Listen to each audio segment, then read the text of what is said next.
Bonjour, Excellences, Mesdames et Messieurs, je déclare ouverte la 7e séance plénière de la Conférence générale.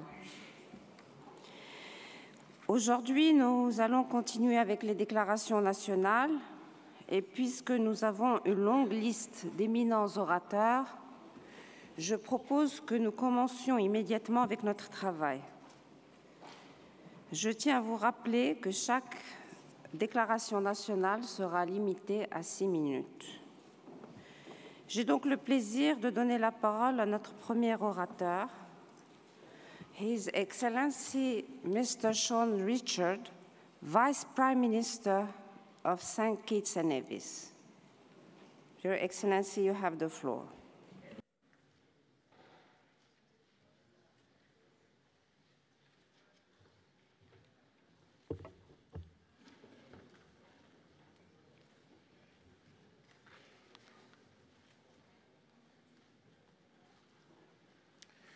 President of the General Conference, Her Excellency, Ms. Zahawa Alwi, Her Excellency, Madam Director General, Chairman of the Executive Board, fellow honorable ministers, including those from my own Caribbean sub-region, distinguished ambassadors, ladies and gentlemen, good morning. I consider this a signal honor to address this august body on behalf of the government of St. Kitts and Nevis. My government continues to extol the virtues of UNESCO and the expertise it provides us as a small island developing state. UNESCO remains an indispensable stakeholder in our quest to achieve the United Nations Sustainable Development Goals. President, permit me to echo the sentiments of my Caribbean colleagues, which have been expressed in all of the United Nations' various forums, that small states like ours must be elevated to a position of global priority. I support the consensus that we must develop and implement more effective and tailored measures that adequately reflect the unique condition of SIDS, taking into account our island's vulnerabilities linked to these economies of scale, overexposure to external economic shocks, and the increase in frequency and intensification of natural disasters. In the wake of the apocalyptic hurricanes Irma and Maria, which left a trail of devastation across the Caribbean region, the proportions of which have never been seen before, we look to UNESCO as a major partner in our efforts to adapt and build resilience to the disastrous effects of climate change. In the wake of this phenomenon, St. Kitts and Nevis relies more than ever on UNESCO's expertise and support in protecting our education sector by providing resilience-building strategies, strengthening our early warning systems, and to preserve and protect our places of memory and cultural heritage and secure a sustainable future for our country. Madam President, we firmly believe that the solutions to the problems among the youth on our islands lie with and within the young people themselves.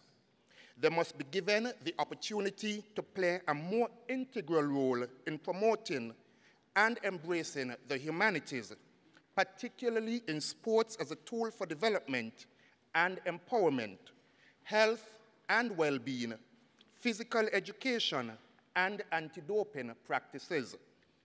These are powerful tools for personal development and vital preventative measures in our strategy to combat crime and antisocial behavior.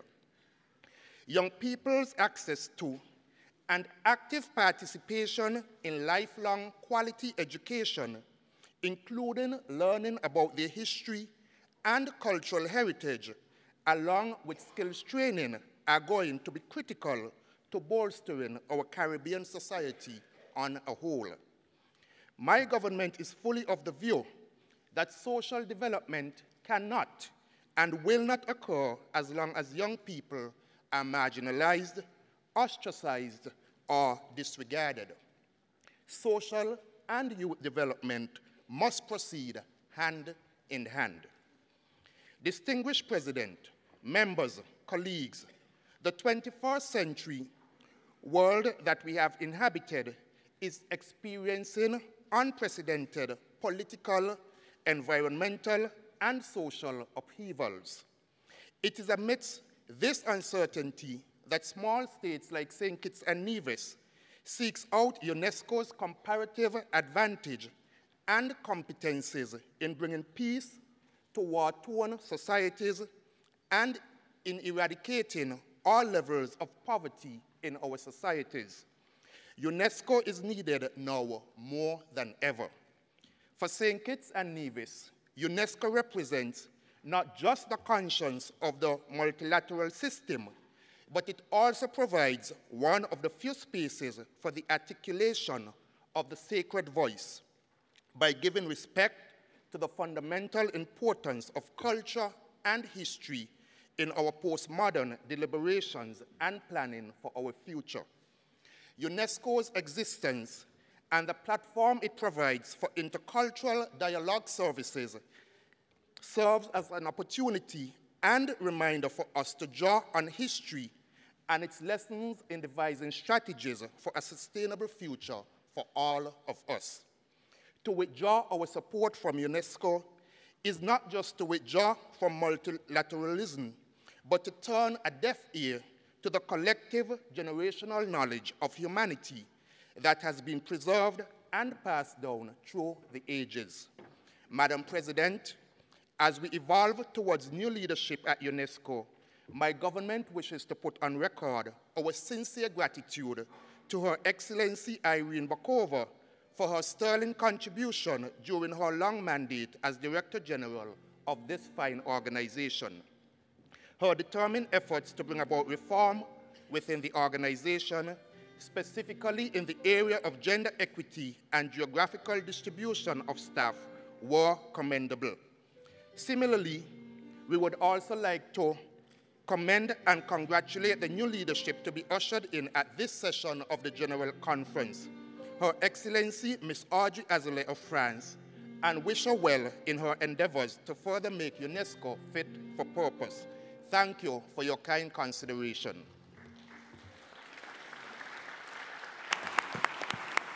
Thank you, Your Excellency. Je donne maintenant la parole à Son Excellence, Monsieur Thomas Poe, secrétaire d'État pour l'éducation, les sciences et les sports de Slovénie. Votre Excellence.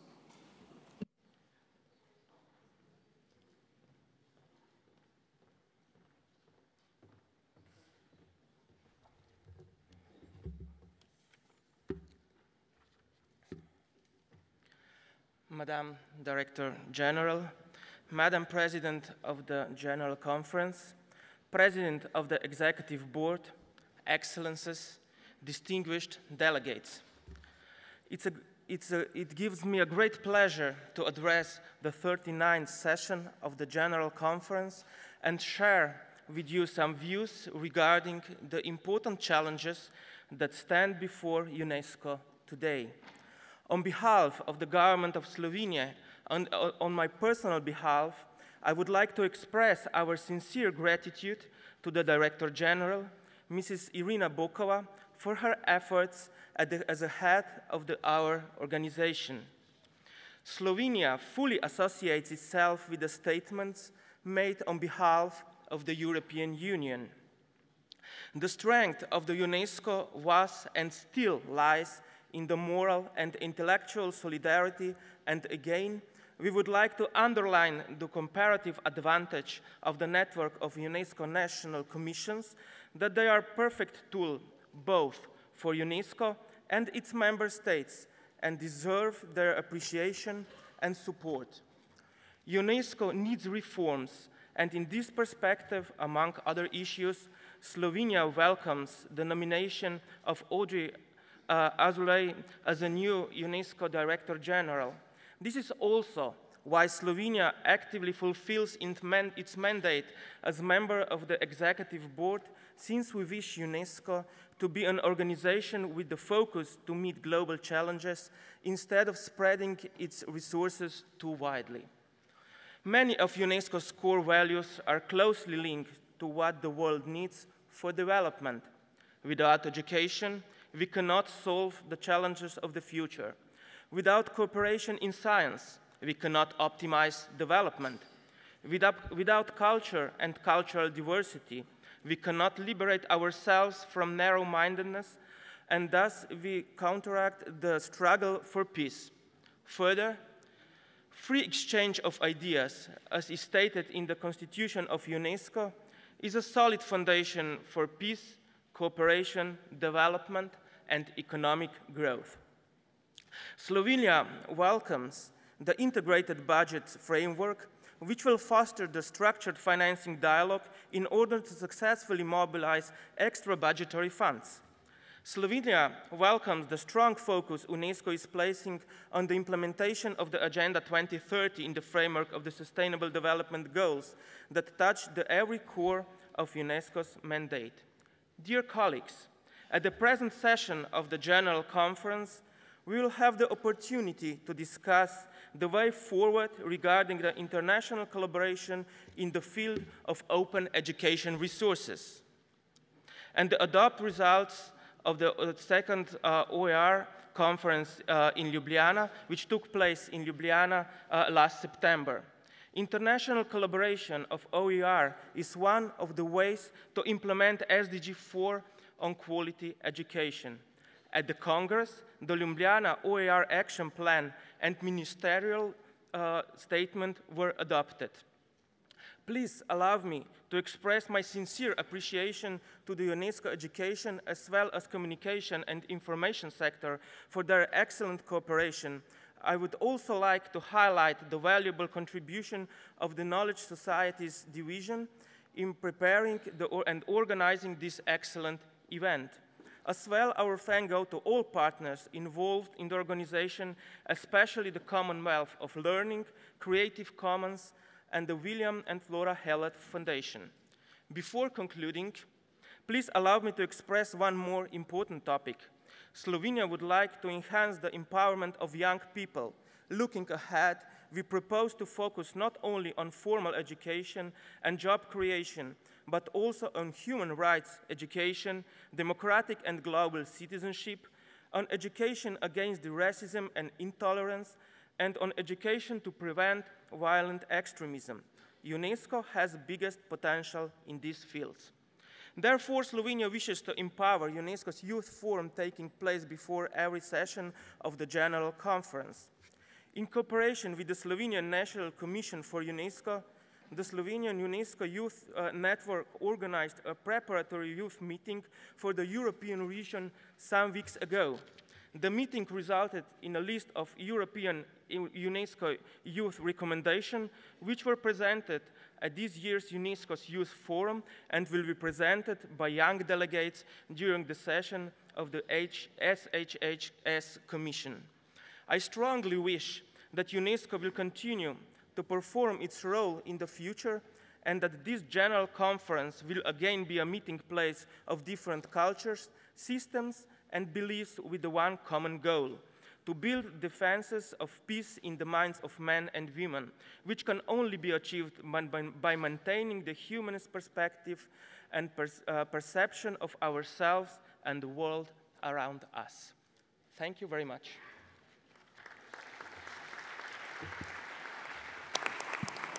Thank you, Your Excellency. And now I will give the floor to Her Excellency Madame Sanni Grahn-Laasonen, Minister of Education of Finland. Madame. Madam President, Mr. Chair of the Executive Board, Madam Director General, distinguished delegates, congratulations on your election as President of the General Conference. We also wish to thank the outgoing President and the Chair of the Board. Finland concurs with the EU statement. As this is our last conference with the outgoing Director General, I would like to warmly thank you, Madam Pokova, for all your efforts and dedication to the ideals of UNESCO. Finland looks forward to working as closely with your successor, Madam Azoulay, and wishes her the best of success. Excellencies, Finland sees a great deal of positive development since the last General Conference. We fully agree with the main threats of the 4-year draft program. It's well aligned with the UN 2030 agenda.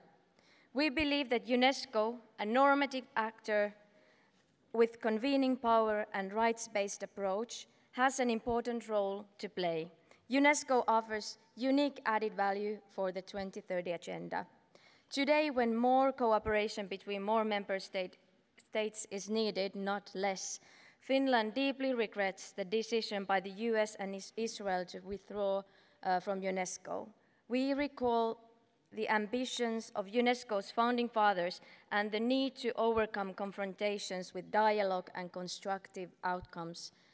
It goes without saying that we look forward to continuing cooperation with both the US and Israel and to seeing them as member states soon again.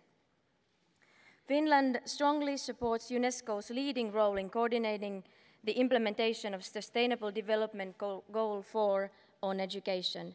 Access to quality education throughout life is a remedy for poverty and is linked to other crucial goals as well, such as gender equality, health, water, and ocean sustainability. We underline the need to empower women and girls. No girl or boy should be denied the right to education. The role of qualified, motivated, and supported teachers is vital. UNESCO is well placed to give policy advice on ensuring the right conditions for teaching, learning, academic freedom, and scientific integrity. Providing quality education for the whole population is the cornerstone of Finnish society. We believe in equity. Learning is for everybody. Learning is a lifelong journey. That should be a guiding principle on the global way to reach the Sustainable Development Goals. To respond to changes, it takes not only resources, but also policy coherence, stronger governance, follow-up of evaluations, and intersectoral work. These elements are essential for UNESCO to meet all relevant SDGs. Therefore, we need cooperation beyond governments. Partnerships with the broader NGO community and the private sector are a necessity. Finland is currently undertaking final discussions with the UN about the establishment in Finland of a new UN Technology and Innovation Lab to meet the needs of the SDGs. This highly UNESCO-relevant UN initiative will benefit the whole of the UN system. UNESCO's role onwards is unique in promoting the diversity of cultural expressions and protecting cultural goods from destruction, looting, and trafficking. Finland is one of the proud co-sponsors of the historic UN Security Council Resolution 2347. Finland points in particular to equal and open access to information, freedom of expression, and safety of journalists. As to press freedom, we're happy to see, after 27 years, the return of the UN Press Freedom Day to Africa. Excellencies, Finland's 4-year term as a member of the World Heritage Committee comes to an end this month. It has been an honor for us to serve the universal World Heritage ideals. In the same spirit, Finland would be proud to serve on the Executive Board. It is 16 years since we last held a seat. Finland is the joint and only Nordic candidate after the expiry of Sweden's term. We greatly appreciate and count on your support. Madam President, ladies and gentlemen, this year Finland celebrates 100 years of independence. The theme of our centennial is Together.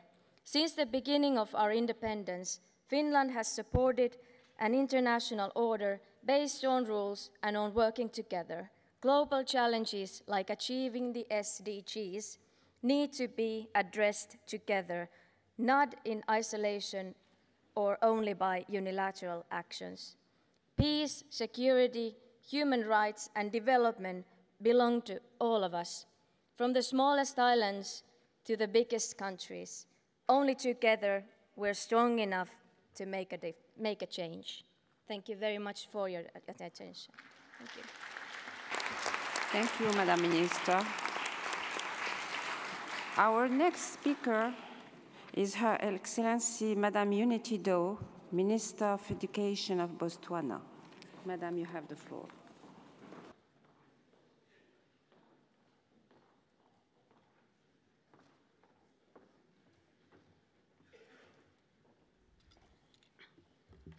Your Excellency, Madam President, the Director General of UNESCO, the Chairperson of UNESCO Executive Board, heads of delegations, distinguished ladies and gentlemen, good morning. My delegation and I bring you warm greetings from His Excellency, the President of the Republic of Botswana and his people, and I assure you of our continued commitment to the ideals of UNESCO. Your Excellency, I congratulate you on your election to the presidency of the 39th session of UNESCO General Conference. I assure you of our cooperation as you direct deliberations of this General Conference and the next biennium. Allow me also, on behalf of Botswana, to congratulate Her Excellency Madame Audrey Azoulay on her appointment to the position of Director General of UNESCO. Her ascension to this position is a sign of UNESCO's confidence in her ability to deliver in its mandate. May I further take this opportunity to offer my government's heartfelt gratitude at the way and manner in which the outgoing Director General, Madame Bukova, has steered this critically important organization. When one considers the state of the world today, one then appreciates the theme of this General Conference, which is SDGs and the role of UNESCO in multilateral system. In an effort to promote public education in Botswana and dialogue on bioethics, education, and research ethics, Botswana, in collaboration with UNESCO's offices in Eastern and Southern Africa, hosted a regional ethics bioethics conference from the 17th of October to the 18th of October 2017 under the theme SDGs and the role of ethics in Southern Africa, promoting bioethics, ethics, education, and research. You can see that you can hardly gather without considering SDGs and their role in bringing us forward. The conference outcome document recommended mainstreaming of bioethics and research ethics in the curriculum for institutions of higher learning and the establishment of regional networks with a view to promoting bioethics cooperation. Botswana underscores the role of culture in shaping efforts towards 2013 development agenda. We are aware that lack of cooperation, appreciation of cultural diversity can defeat global efforts towards the promotion of peace and security amongst nations. In this regard, strengthening capacities of member states in the implementation of UNESCO's cultural protocols still remain a priority. Madam President, we gather here today under these flags and the uniting flag of the United Nations to recall the pledge we have made to the citizens of the world and renew our path to attaining that pledge. We have promised the citizens of the world that we can and that we will end poverty, and we know that this is possible. We've undertaken to end world hunger, and we know that this is possible because, as a matter of fact, there is or should be enough food to feed us all. We have the skills to make it happen. We have the resources to make it happen. We just need the will. We've undertaken to promote good health and well-being, and we are aware that very few enjoy amazingly good health, while many die from preventable diseases. We know we can turn the tide. We have promised quality education, and this is not just for a few wealthy people. We have promised access and equity, and we particularly appreciate the special role of education in attaining the other sustainable goals, and also the appreciation that if we do not succeed in respect of the other goals, then we compromise education. We all agree that gender equality is a non-negotiable. It is an imperative. We have promised the world equal access to water and sanitation, decent work and economic growth. We agree that the opportunities for innovation and creativity that are found in the West must be available to the rest of the world. We are aware that we can reach Africa from the comfort of jumbo jets, but still we perish in the seas as we flee from Africa. This is a comment on the equality that exists in the world today. We are aware that homes, neighborhoods, villages, streets, and cities are not safe, and we, the people of the world, are responsible for that insecurity, and therefore we must address the issue. We are aware that we are gobbling up resources faster than we can replace them, and we are poisoning the seas, the air, and the earth. And it's because we could not keep our heads in the sand for anymore that we made these 17 promises to the world, which now we call the SDGs. Botswana acknowledges the role of UNESCO, the role that UNESCO plays in the promotion of democracy, peace, justice, and strong institutions. And among these institutions are independent judiciaries, human rights commissions, election commissions, labor organizations, and independent press. We look to UNESCO with its projects and programs, with its ethos, with its ability to negotiate, create alliances, build bridges, to employ its soft power to facilitate the realization of these promises. The 17th goal is the promise that we will all work together in partnership, and I believe that this cannot be overemphasized. All members must come together, and we must work together. And it's for this reason that I conclude my remarks by once again confirming Botswana's eagerness to be a proud member of UNESCO. Botswana has benefited from its membership and hopes that it has contributed for the benefit of others. With that, I say thank you. Pula, which in Botswana means rain. May it rain upon us. Thank you. Thank you, Madame Minister. Je donne la parole à son Excellence Madame Olga Gelabert-Fabrega, ministre de la Culture, de la Jeunesse et des Sports d'Andorre. Merci.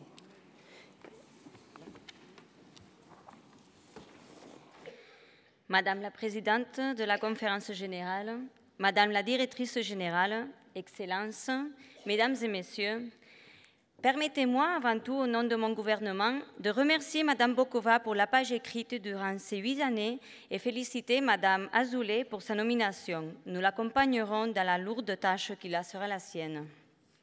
Le segment ministériel de la Conférence générale est pour nous l'occasion de renouveler notre soutien au mandat, plus que jamais d'actualité de l'UNESCO. C'est aussi l'occasion de montrer notre attachement aux institutions de coopération multilatérale qui sont les garants de la compréhension mutuelle et de la coexistence dans le monde qui fait face à de multiples menaces et de violences. La forte crise économique que nous avons tous vécue et le dérèglement climatique ont accéléré la recherche d'un nouveau modèle de développement plus durable et responsable, respectant l'agenda 2030 du développement durable des Nations Unies et de l'accord de Paris. L'Andorre, petit pays de montagne au cœur des Pyrénées, s'est résolument engagé dans un processus ambitieux de transformation de son économie vers une économie verte. Une économie qui, tout en préservant son paysage et ses ressources naturelles comme l'eau, se base sur une éducation citoyenne de tous les acteurs et en particulier des jeunes. Les nouveaux enjeux de développement durable ont changé notre approche de la culture, avec une volonté de mettre en avant plus que jamais les valeurs de la diversité et du patrimoine et une meilleure gestion des biens et des services culturels.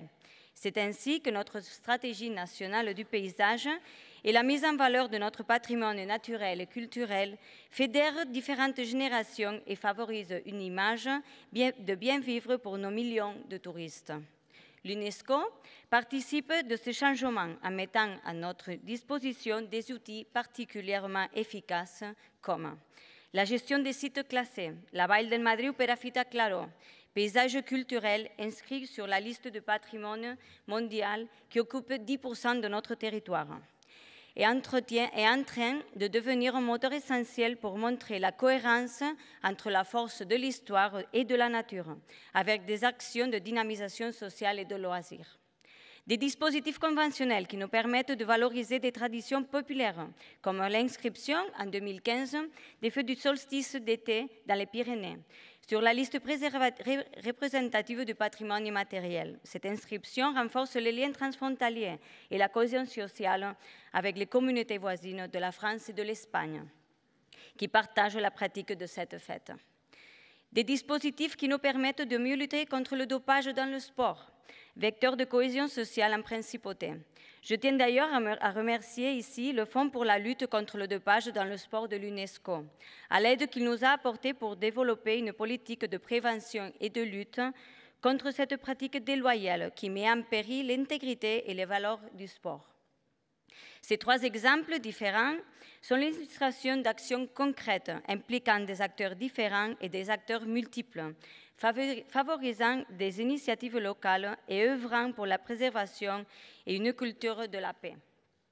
En parlant de culture pour la paix, il est ici essentiel de rappeler que c'est sous le patronage de l'UNESCO que nous portons avec fierté un projet reconnu comme ArtCam Andorra, où des artistes peintres de pays en conflit se retrouvent tous les 2 ans à la principauté, en résidence artistique pour échanger sur leurs expériences et exprimer leurs attachements aux valeurs de la paix et de dialogue interculturel. Tous ces projets ne sont possibles que parce que nos ministères responsables travaillent de concert et ne s'isolent pas dans un bureau ou un secteur. Ils sont tous désormais engagés dans la réussite d'une économie verte, diversifiée, qui à l'intérieur du pays et en coopération avec les territoires de proximité, mise sur le partage des connaissances et des compétences et un renforcement constant des capacités. La mise en place du nouveau modèle de développement plus qualitatif et durable s'appuie sur un réseau associatif engagé et donc bien informé des opportunités et des dispositifs conventionnels. Encore faut-il que chaque État membre soit conscient de la responsabilité qu'il a d'anticiper à l'application d'un dispositif conventionnel et se donne des moyens d'en diffuser l'information à qui en droit. Enfin, l'Andorra attache aussi une très grande importance à la qualité de son système éducatif.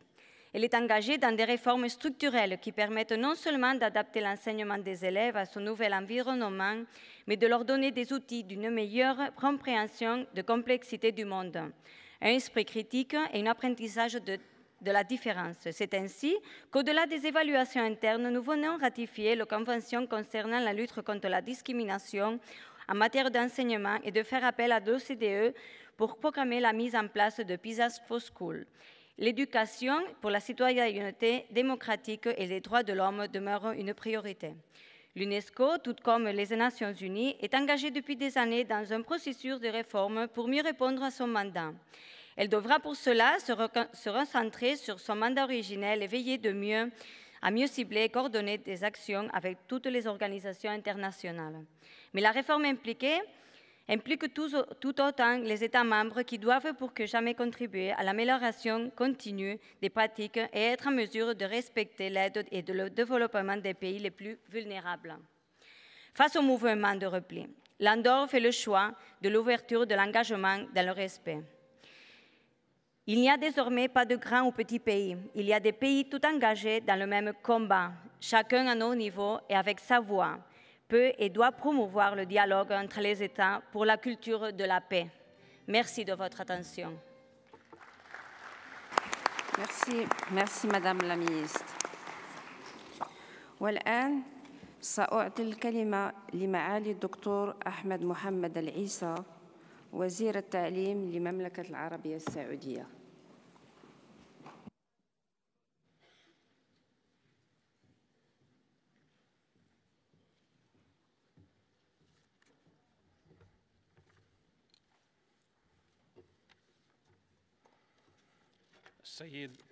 السيد رئيس المؤتمر، السيد رئيس المجلس التنفيذي، السيدة المديرة العامة، أصحاب المعالي والسعادة، السيدات والسادة، السلام عليكم ورحمة الله وبركاته.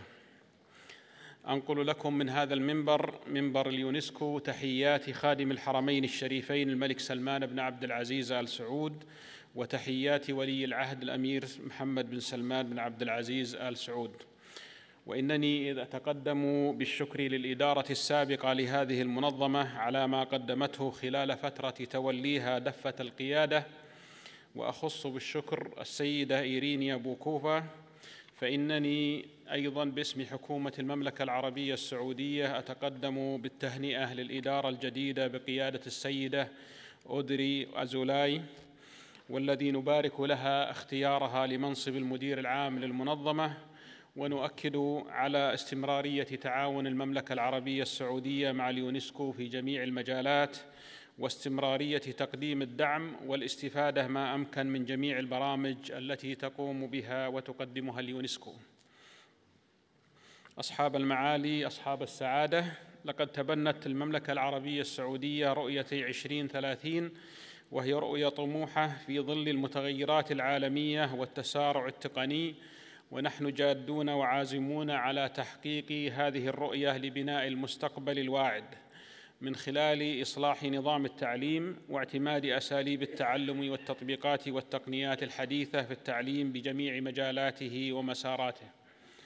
لقد حددت رؤية 2030 في أهدافها على أهمية ترسيخ القيم الإيجابية في شخصيات أبنائنا عن طريق تطوير المنظومة التعليمية والتربوية بجميع مكوناتها، مما يمكن المدرسة بالتعاون مع الأسرة من تقوية نسيج المجتمع، ومن خلال إكساب الطالب المعارف والمهارات والسلوكيات الحميدة ليكون ذا شخصية مستقلة تتصف بروح المبادرة والمثابرة والقيادة، ولديه القدر الكافي من الوعي الذاتي والاجتماعي والثقافي.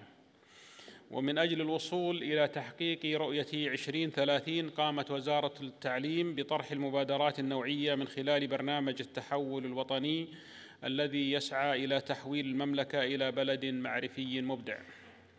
ومن هذه المبادرات إطلاق برنامج التحول نحو التعليم الرقمي من خلال مشروع بوابة المستقبل، وبرنامج دعم البحث والتطوير في الجامعات، والإطار الشامل للتطوير المهني المستمر للمعلمين والقيادات التعليمية، وتطوير نموذج في بنية المناهج الدراسية للتحول للتعلم المعتمد على الطالب بدلاً من المعلم، وتطوير مصفوفة متكاملة للمهارات الشخصية المؤدية للنجاحات العامة والعملية، وتضمينها في المناهج والأنشطة الغير الصفية. أصحاب المعالي، أصحاب السعادة، لئن اهتمت حكومة المملكة العربية السعودية بتوفير التعليم النوعي لأبنائها، فإنها اهتمت أيضاً بالطلبة غير السعوديين المقيمين على أرضها، فقدمت برامج المنح الدراسية للطلبة الأجانب للدراسة في المملكة العربية السعودية، حيث يحظى الطالب غير السعودي بمعاملة الطالب السعودي. فهناك أكثر من 900 ألف طالب وطالبة غير سعوديين يدرسون في مدارس التعليم العام، منهم حوالي 287 ألف طالب وطالبة من اليمن الشقيق، و148 ألف طالب وطالبة من سوريا الشقيقة يدرسون في مدارس المملكة.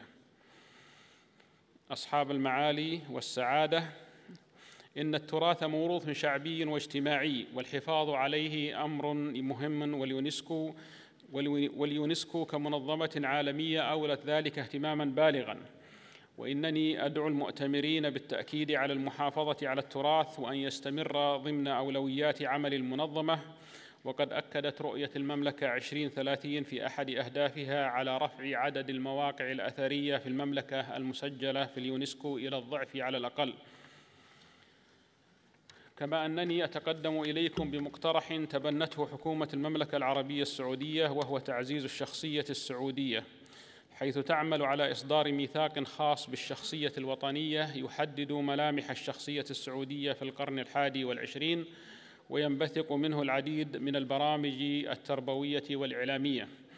وإنني من هذا المنبر أقترح أن تقوم منظمة اليونسكو بتبني مقترح إصدار ميثاق مشابه لتعزيز الشخصية العالمية، وأدعو المؤتمرين إلى تبني هذا المقترح، والذي يهدف إلى تعزيز شخصية الفرد وتنميته وتحفيزه نحو النجاح والتفاؤل والعمل على وقايته من أخطار الفكر المتطرف أياً كان مصدره.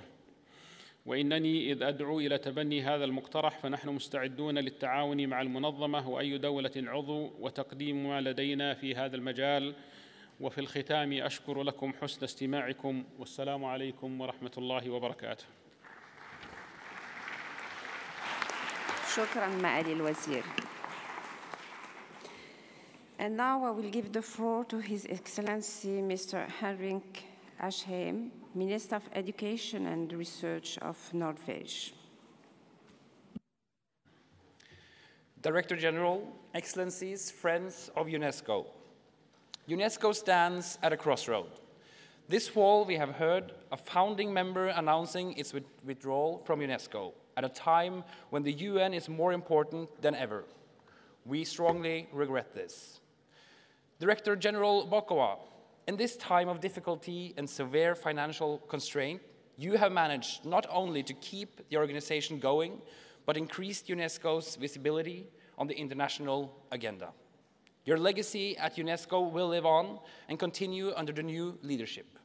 Norway looks forward to cooperate with the new Director General in the same committed and engaged manner that we have enjoyed working with you. UNESCO embodies the hopes and future for children and youth of the world. Education, so they can develop their potential and contribute to society. Science, so they can understand the world and create jobs we cannot yet imagine. Culture, so they know who they are and can create for the future. Communication, so they can make informed decisions and make their decisions known to the world. Ladies and gentlemen, the world has experienced unprecedented progress during the last decades. Global political cooperation and common rules of the road have brought us to where we are today. Investing in education is the most effective way of promoting sustainable development. That is why Norway is working hard to promote education globally and why Norway has doubled its aid to global education over the past 4 years. Prime Minister Solberg and Ms. Bokova were key partners when the International Commission on Financial Global Education Opportunities was established in 2015. In its report to the UN Secretary General, UNESCO is rightly identified as a cornerstone in the global architecture of education. We stand by UNESCO in the implementation of the SDG 4. We have chosen to do so through support to the education sector and its key institutes. We are pleased to see that the CAP-Ed program is the very core of the new program of the education sector. We are proud of the tremendous progress made on the Global Convention for Recognition of Higher Education, and I congratulate the Secretary and the drafting committee who have made a historic breakthrough in this field. This convention will make life easier for millions of students that move across borders all over the world. I am equally pleased that UNESCO is an active partner in the important work for the Education Cannot Wait Fund. Much has been accomplished, but many challenges remain, as the Global Monitoring Report for Education shows us. We also know that there is a long way to go before our oceans are clean again, our common cultural heritage is safe, until the respect for freedom of expression is universally recognized and journalists are safe. This is why Norway believes we must have an even stronger UNESCO for the future. Norway is a candidate for the World Heritage Committee to actively contribute to this. Madam Bokova, Norway has doubled its voluntary contributions to UNESCO during your tenure. Not because we want to fill the gap of those member states who do not meet their obligations, but because we believe in this organization. And we therefore urge all member states to fulfill their obligations. If we sum up the Nordic extra budgetary funding, I'm proud to say that we are the largest extra budgetary contributor to UNESCO, providing about 24% of the total extra budgetary contributions. We invest in UNESCO, and like all of you, we care about UNESCO. Sweden has done an impressive job as executive board member. I know Finland will work as tirelessly for the best of UNESCO and ask everyone to join me in voting for them. Norway fully shares the UN Secretary General's vision for the UN, and we actively support his reform agenda. True to the UN reform agenda, Norway endorses many of the suggestions laid before the General Conference by the Governance Working Group. UNESCO is in need of reform. It is necessary for UNESCO to continue and speed up reform and deliver more efficiently. The progress we have made cannot be taken for granted. We must defend what we have achieved while working together on ensure sustainability in all we do. To face the multitude of challenges, there is no other solutions than to work together. This is not a time to drive wedges and pull apart. It's a time to stand side by side and pull together. Thank you.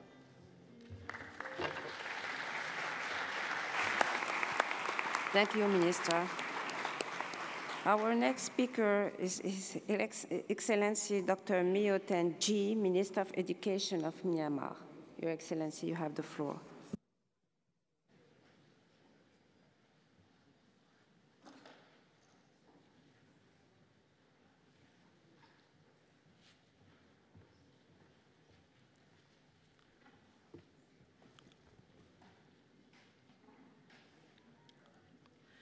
Good morning, Madam President, Excellencies, distinguished delegates, ladies and gentlemen. On behalf of the Myanmar delegation, I would like to extend our warm congratulations to you on your election as the President of the UNESCO General Conference.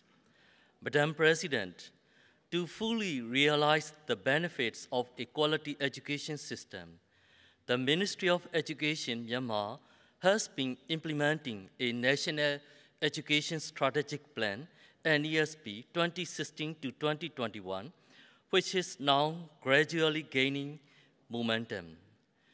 To achieve Sustainable Development Goal 4, SDG 4, the Ministry of Education has set the targets, namely, no one is left behind and no dropouts with no discrimination. So our ministry has strived for all primary school students to complete primary education and to pursue to secondary schools through the free primary and secondary education system in Myanmar. As a result, a total of 1.07 million children enroll at kindergarten of public schools, forming 96.43% of net enrollment rate in 2016 academic year and 1.25 million 6-year-old children at grade 1 in 2017 academic year. The number of basic education students has also increased year by year, catering over 8.1 million in public schools in 2011 and over 9.1 million in 2017.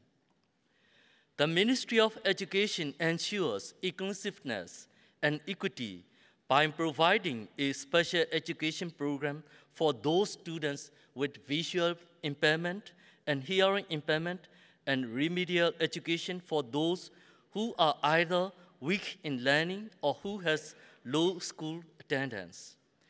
In addition, the number of the national resource languages that were taught at their respective schools has increased from 32 languages in 2016 academic year to 49 languages in 2017 academic year. The Ministry of Education also provides alternative education by opening a new department, namely the Department of Alternative Education, and encouraging non-formal education and lifelong learning.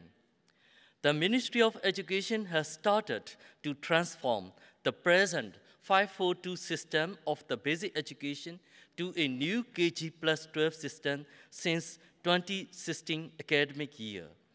The new curricula for kindergarten and grade 1 have been introduced, and those for all other grades will be completed by 2021-2022 academic year. Madam President, the Ministry of Education is committed to reforming Myanmar's higher education institutions to enable greater knowledge acquisition and enhancement and develop research works. The ministry has also aimed at developing English language proficiency and ICT skills of both teachers and students, and promoting deep learning with a strong focus on research and innovation to meet the country's social and economic development needs. Joint research programs, student exchange programs, faculty exchange programs with international institutions have been encouraged through MOUs. Quality assurance has been strengthened at the universities, all of which have academic autonomy. It has also reinforced the quality, relevance, and governance of distance education under the SPHERE program. Madam President, the State Councillor, Daw Aung San Suu Kyi, has encouraged improving the TVET to the first-class education in Myanmar. So the Ministry of Education constantly expands and improves the quality of TVET in the interest of sustained national economic development. The Ministry of Education recognized teachers' vital role in developing the quality of teacher. So 2-year teacher education colleges will be upgraded to 4-year education degree colleges, and more teacher training programs have been offered. Madam President, on behalf of the government of the Republic of the Union of Myanmar, I would like to express our appreciation to UNESCO for its support to the quality of education.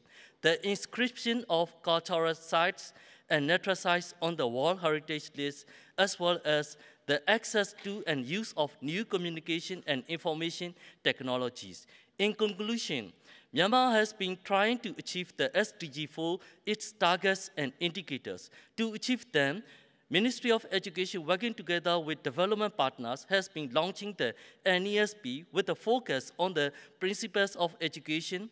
Education must be inclusive, equitable, and efficient for lifelong learning. Our ministry believes that this plan will help achieve the SDG 4 through the roadmap of the Education 2030 Framework for Action in mutual collaboration with international community. Thank you very much. Thank you, Minister.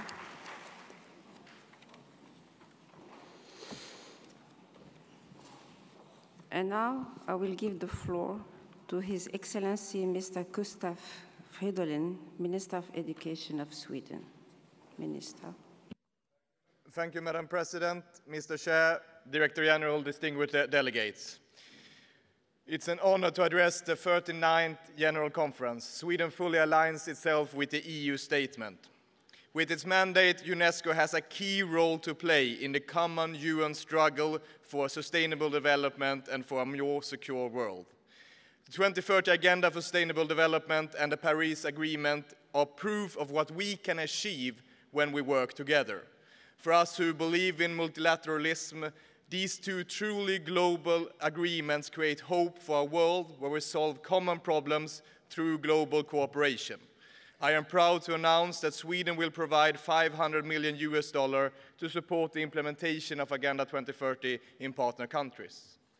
Given the importance of the UNESCO, it is deeply worrying that some member states do not honor their financial commitments. The budget level in UNESCO is worrying. It has remained largely the same for more than 10 years, although UNESCO is given more tasks and responsibilities. UNESCO cannot continue to do more with fewer resources. The budgetary situation is a stern warning to all of us. I am proud to be part of a feminist government, the first, but the first of many. This means that the Swedish government puts gender equality at the very top of our agenda. UNESCO is stepping up its work on gender equality in the next 4-year program, including gender disaggregated data and budget tracking mechanism. These measures will bring concrete results. UNESCO is working to make member states put high-quality education at the center stage of national policies. Sweden believes education for sustainable development, global citizenship education, and comprehensive sexuality education are fundamental to achieve this. I am very pleased that Sweden is able to contribute to the financing of UNESCO's initiative, Our Rights, Our Lives, and Our Future, on sexual reproductive health and rights, launched here tomorrow. Madam President, UNESCO's mandate to promote the free flow of ideas is more relevant than ever. Freedom of expression is a basic human right and a fundamental part of democracy. The last few years, we have seen a negative development across the world, where journalists, artists, elected officials, authors are increasingly threatened and attacked. Women journalists are worse off, often simply for being women. This has a chilling effect on the possibilities to express opinions, the role of journalists as public watchdogs, and the public debate in general. Today, we celebrate the International Day to End Impunity for Crimes Against Journalists. It is unacceptable that journalists are threatened, jailed, or killed for doing their job. This year's winner of UNESCO's World Press Freedom Prize, the imprisoned Swedish-Eritrean journalist David Isaac, should be released. UNESCO's leading role as coordinator of the UN Plan of Action on the safety of journalists and the issue of impunity needs to be reinforced. I also urge member states to translate the plan into national strategies and practices. We appreciate UNESCO's work to preserve cultural heritage and fight illicit trafficking of cultural goods, and welcome the decision by the Hague International Crime Court that crimes against cultural heritage are crimes against humanity. Distinguished colleagues, Sweden's 4-year mandate on the Executive Board is coming to an end. During our mandate, we have moved forward on issues such as freedom of expression and safety of journalists, artistic freedom, protection of cultural heritage and conflict, budget reform, and financial dialogue, and the implementation of the Agenda 2030, of course.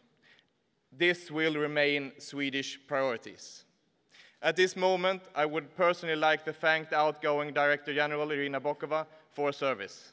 She has done much to bring UNESCO closer to the UN family and been a strong advocate for, among many things, freedom of expression and gender equality. Madam Bokova, I appreciate your work for UNESCO and wish you continued strength in your continued struggle for common values. Let me also take this opportunity to congratulate the nominated Director General, Audrey Azoulay, and say that we look forward to be working together to make UNESCO even more fit for purpose. The founding ideas and principles of UNESCO are urgent. The Nordic countries are the kind of strong and close friends to the UN that the organization really needs. The engaged friends, the friends that never hesitate to be upfront and critical when needed, but the friends that always are clear on our support for the special role that the UN needs to play in a world where we need to solve common problems together. It is important to have a Nordic voice in UNESCO's Executive Board. Therefore, we hope member states will support Finland's election to the Executive Board. Thank you. Thank you, Minister.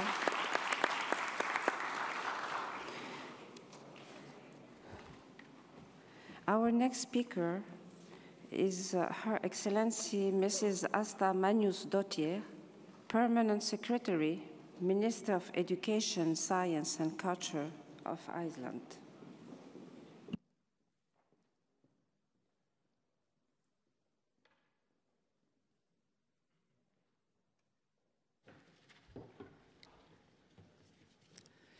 Madam President of the General Conference, Chair of the Executive Board, Madam Director General, distinguished delegates. As this is the last General Conference of Madam Director General Irina Bokova, allow me to thank you for your outstanding dedication and commitment to the work of UNESCO. I would also like to express our congratulations to Madam Audrey Azoulay for her nomination. We look forward to working with you in the coming years. Since the establishment of this organization, with human rights and dignity as starting points, the importance of UNESCO's mandate to contribute to the building of peace, eradication of poverty, sustainable development, and intercultural dialogue through education, science, culture, communication, and information is as vital today as ever, and is now supported by the Sustainable Development Goals. Agenda 2030 is indeed a remarkable achievement. It is grounded in the Universal Declaration of Human Rights, as human rights, peace, and development are inseparable and essential to successful implementation of the agenda. The violation of freedom of expression, of rights to free assembly, of the fundamental rights of women, all undermine Agenda 2030. Iceland knows firsthand the massive potential resting in gender equality and is a dedicated proponent of women's rights. We actively work to engage men in the fight for gender equality with our Prime Minister as he-for-she impact champion.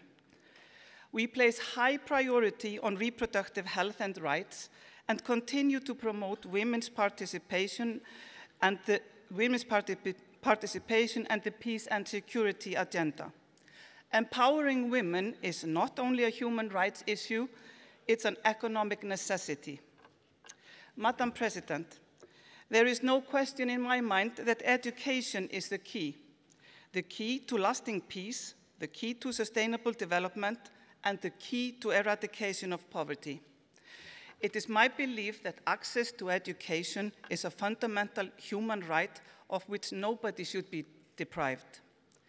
In today's international community, nations are engaged in never-ceasing competition where it takes a strong economy and a flourishing society to attract young and dynamic people.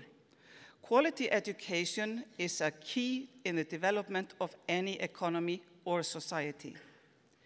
Solid education makes it easier for young people to find their way in a complex and changing world, besides being the foundation of a strong economy and of the citizens' well-being.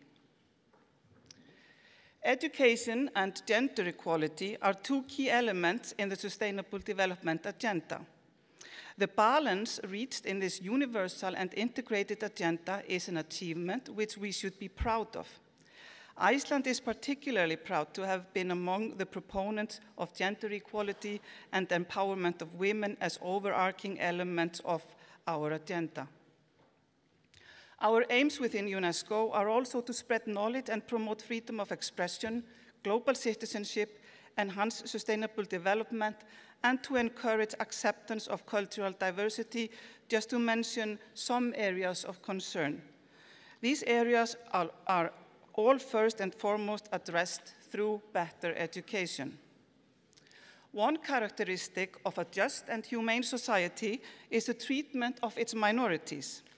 Iceland is deeply committed to continue its work with others against discrimination of any kind, including on the basis of sexual orientation and gender identity, and to protect and to promote human rights and fundamental freedoms for all. UNESCO has a unique mandate for safeguarding the freedom of expression and the media, which Iceland strongly supports.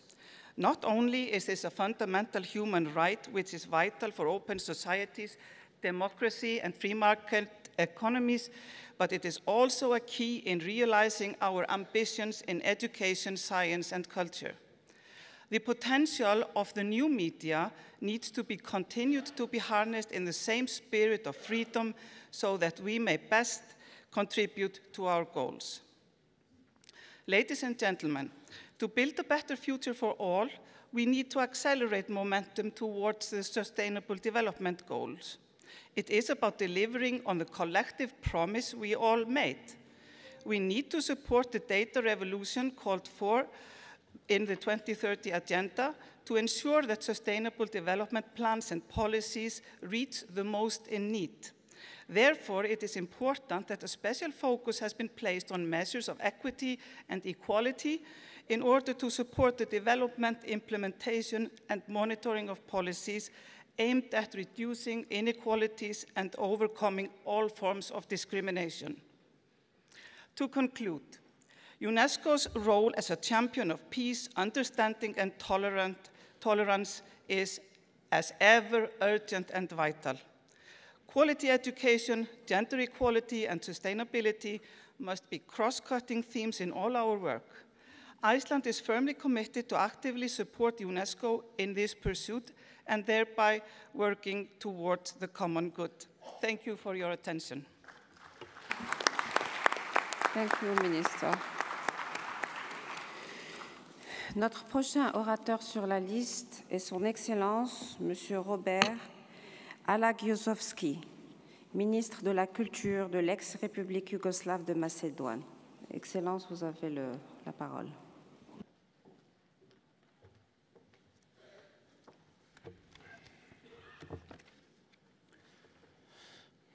Distinguished President of the General Conference, Distinguished Director General of UNESCO, Distinguished Chairperson of the Executive Board, Distinguished Head of Delegations, dear Excellencies, ladies and gentlemen. The government of the Republic of Macedonia, as UNESCO member state, pays great attention to the collaboration with the organization and actively promotes and implements the activities and initiatives in the sphere of culture, education, science, communication, youth programs and civil society, human rights, not only on a national, but also on regional and international level.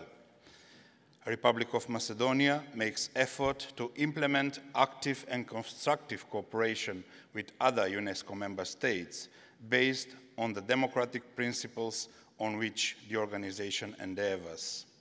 The current policies and practices in our countries is the human rights and freedom.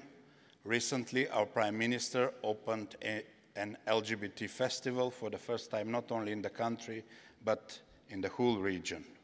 By respect of the cultural diversity and rising awareness for importance of the intercultural dialogue, we strive to overcome the stereotypes, to deepen human and friendly relationships among people, intended to build more human world, open to new forms of constructive and creative dialogue as one of the organization's core commitments. In the period between the two general conferences of UNESCO, Republic of Macedonia continued the friendly cooperation with the member states of UNESCO through implementation of concrete activities that contributed to enrich professional experience and capacities in the domains of all areas in our country. Additionally, we have made effort to participate jointly in overcoming and eliminating the current problems that humanity at global level faces: climate changes, poverty, intolerance, terrorism, migration. On this occasion, I would mention more significant activities that we have realized together with the UNESCO, as the proclamation of the Institute for Earthquake Engineering and Engineering Seismology in Skopje as the second category UNESCO center, the opening of 2 UNESCO chairs, the first one for intercultural studies and research at the Faculty of Philosophy, and UNESCO chairs in media, dialogue and mutual understanding at the High School of Journalism and Public Relations. Since 2014, we are joined the long-term program Man and the Biosphere, and in cooperation with the Republic of Albania, we successfully implemented the proclamation by UNESCO on Ohrid-Prespa region as a transboundary biosphere reserve.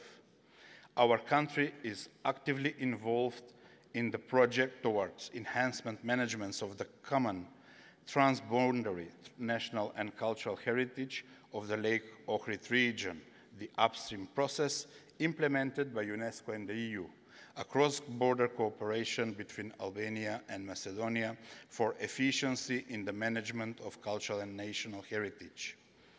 It is of utmost importance that we have inscribed 3 goods on the UNESCO representative list for intangible cultural heritage.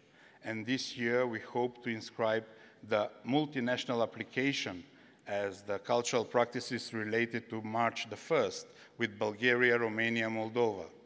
And together with Turkey, also the application Hilderless. Our country, with the proclamation of the city of Bitola as a creative city in the field of the film, joined the UNESCO network of creative cities.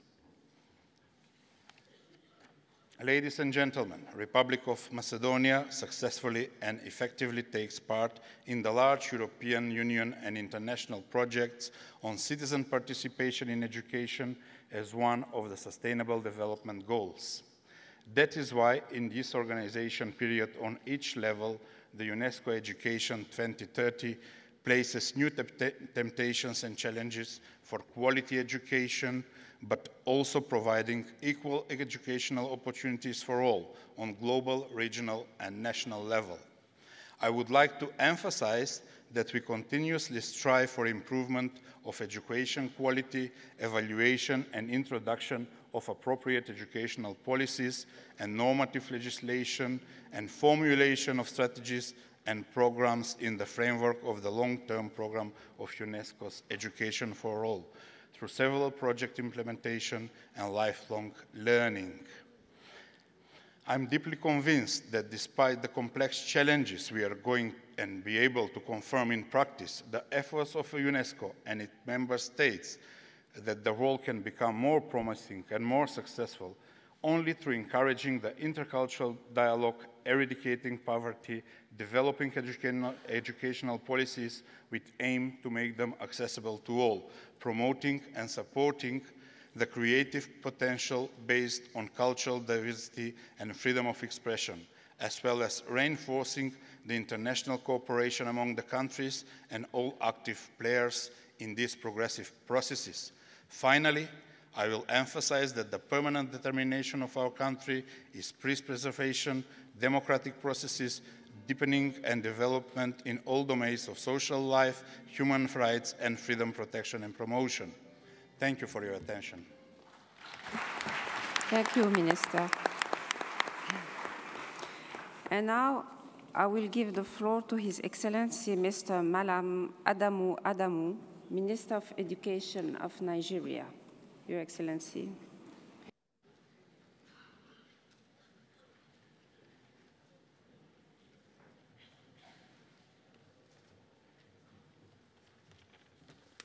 Morning.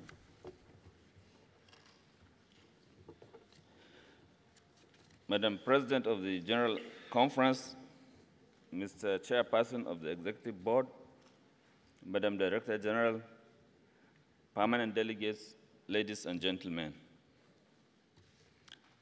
This morning I bring to you greetings from the President of the Federal Republic of Nigeria and the Nigerian people, and his wishes for very good deliberations for the UNESCO.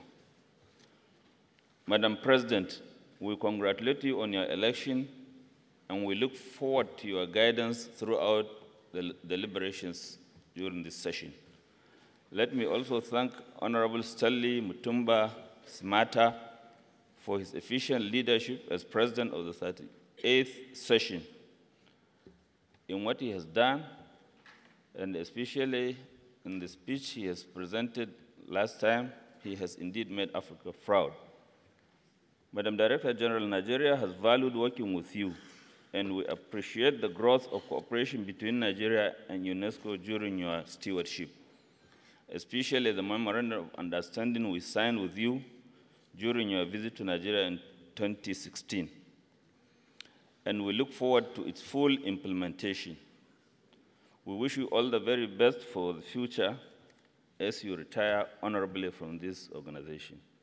Excellencies, UNESCO continues to move forward in concert with all other agencies of the United Nations to maintain its rightful place as a vital institution of the system, dedicated to the service and interests of its member states and of humanity.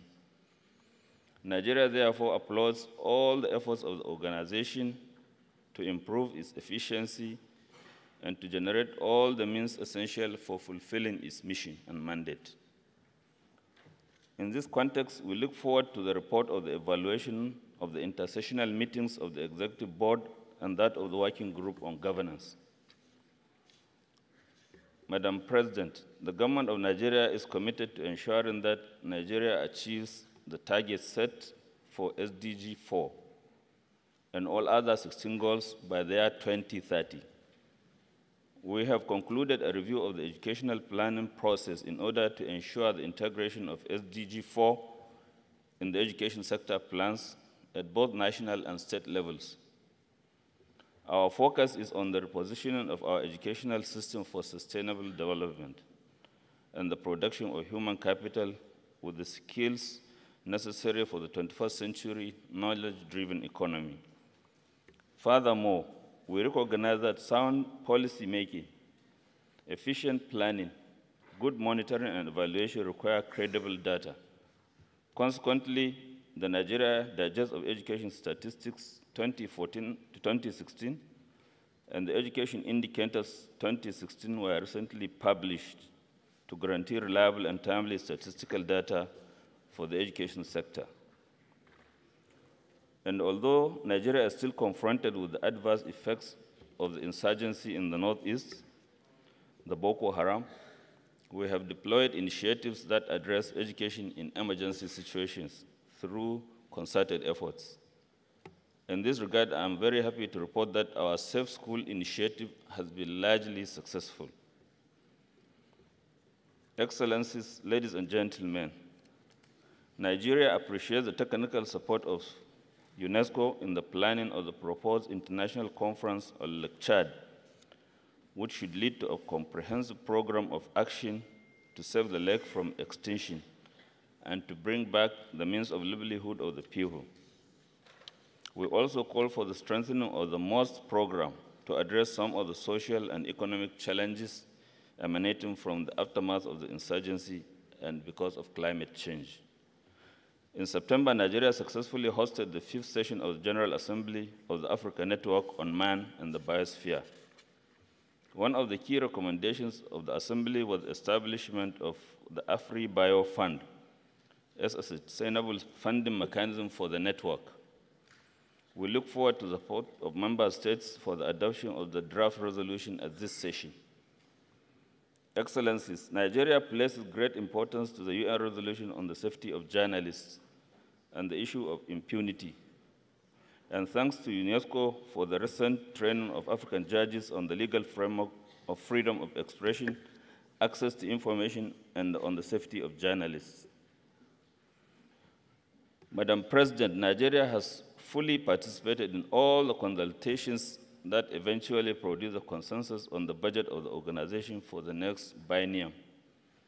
However, we note the limited funds available in the 39C5, which is for basic sciences. Given the great importance of basic sciences, particularly for developing countries, we would make a plea that innovative efforts be made to find more funds for this organization.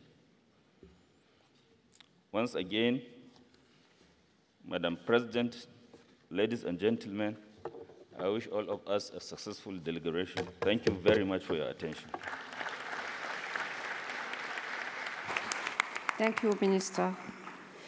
Et maintenant, je donne la parole à Son Excellence Madame Claudiana Ayokol, ministre de l'Enseignement primaire et secondaire de Gambie. Madame, vous avez la parole.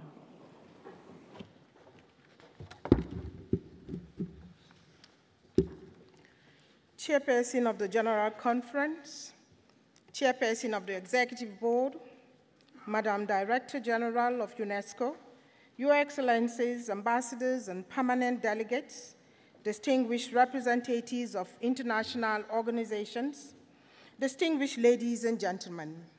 Let me begin by offering our heartfelt congratulations and gratitude to you, Madam Irina Bokova, for the invaluable services rendered to member states and wishing you every success in your new endeavor. I would also like to seize this opportunity to congratulate Ms. Audrey Azoulay on her election as the new Director General of UNESCO.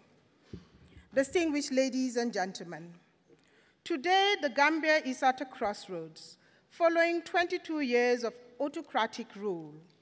The country is undergoing a historic transformation to accelerate needed reforms to build a stable and democratic nation.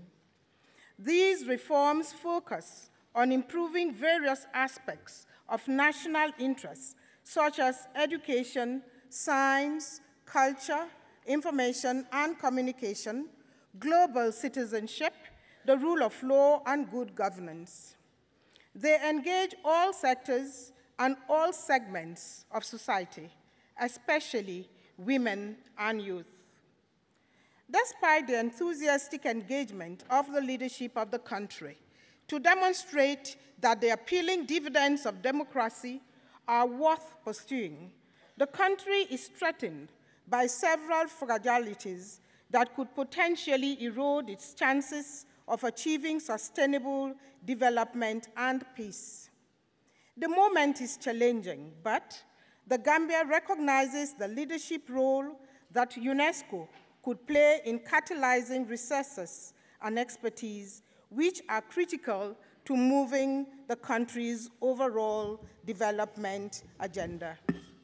Distinguished ladies and gentlemen, as the Gambia fully associates itself with the Africa Union 2063 agenda and the Global Agenda for Sustainable Development 2030, our policy reforms and development initiatives are fully aligned with these international commitments.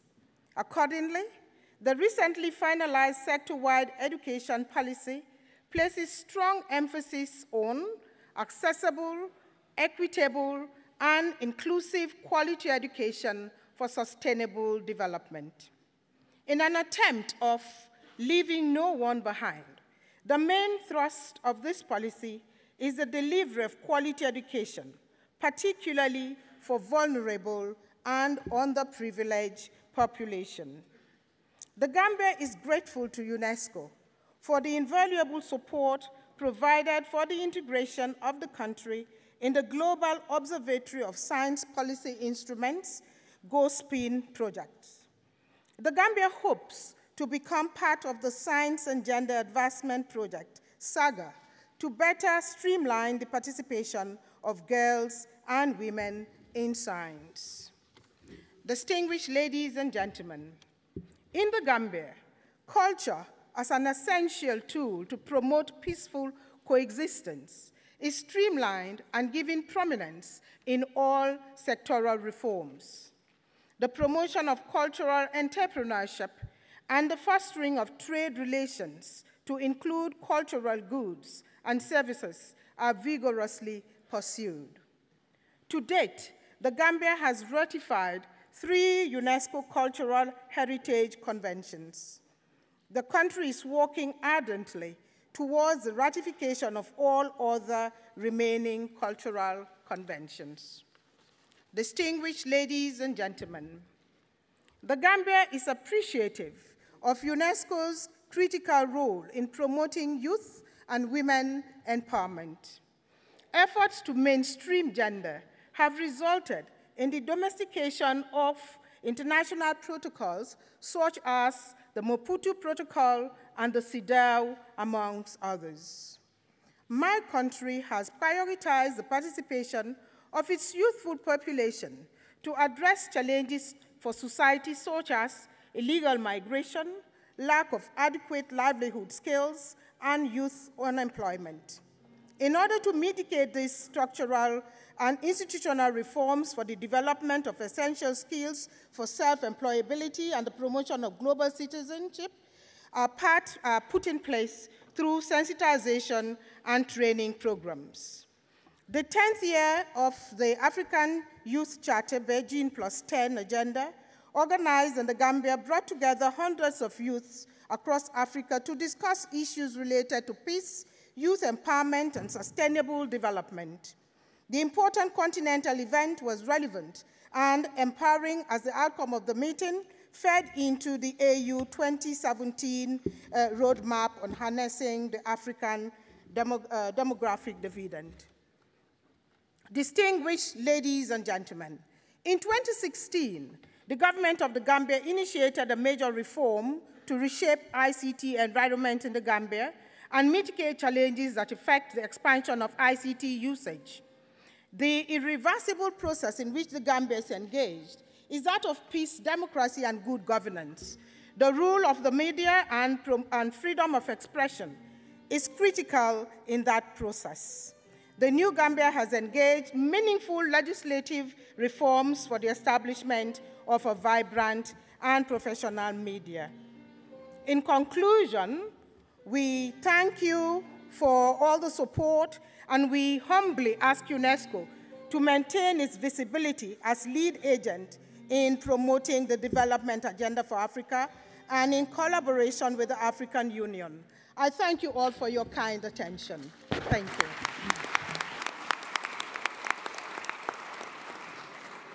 Thank you, Madame Minister.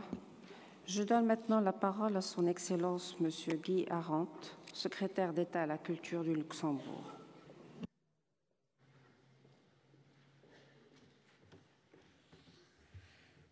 Madame la Présidente de la Conférence Générale, Monsieur le Président du Conseil exécutif, Madame la Directrice Générale, Excellences, honorables délégués. La 39e Conférence Générale a lieu à un moment crucial de l'histoire de notre organisation. D'importants défis se dressent devant nous, la montée de l'intolérance et de l'extrémisme, le changement climatique, la persistance, voire dans de nombreux cas, la croissance des inégalités en tout genre. Voilà quelques-uns des problèmes auxquels l'humanité fait face aujourd'hui. Mais ce ne sont pas là des problèmes insolubles. Les sciences peuvent nous aider à trouver des solutions techniques pour réduire l'impact de l'homme sur l'environnement. L'éducation réduit les inégalités et enseigne le respect. La culture nous rapproche en nous rappelant que l'humanité est profondément une dans sa formidable diversité. C'est la raison pour laquelle nous avons besoin de l'UNESCO. Nous ne devons pas importer dans cette enceinte les graines qui sèment la discorde. Refuser la voie du dialogue et tourner le dos au multilatéralisme n'est pas la solution. Nous regrettons vivement que les États-Unis et Israël aient décidé de quitter l'UNESCO. En même temps, il faut en convenir. Notre organisation a besoin aussi de se réformer. Elle doit s'inscrire dans l'effort global du système onusien défini par le secrétaire général des Nations Unies afin de devenir fit for purpose. Ce n'est qu'à ce prix que l'UNESCO pourra faire face aux épreuves qui sont devant elle et contribuer à la mise en œuvre de l'agenda 2030.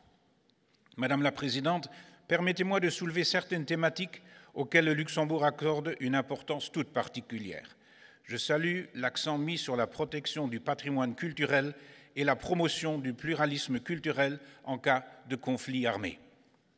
J'exprime mon plein soutien à l'action de l'UNESCO dans ce domaine vital pour les sociétés cohésives. C'est pour cette raison que le Luxembourg a posé sa candidature au Comité pour la protection des biens culturels en cas de conflit armé, tout comme il s'est joint à l'initiative de la France pour soutenir l'Alliance internationale pour la protection des biens culturels en cas de conflit armé. En 2018, l'Union européenne célébrera l'année européenne du patrimoine culturel.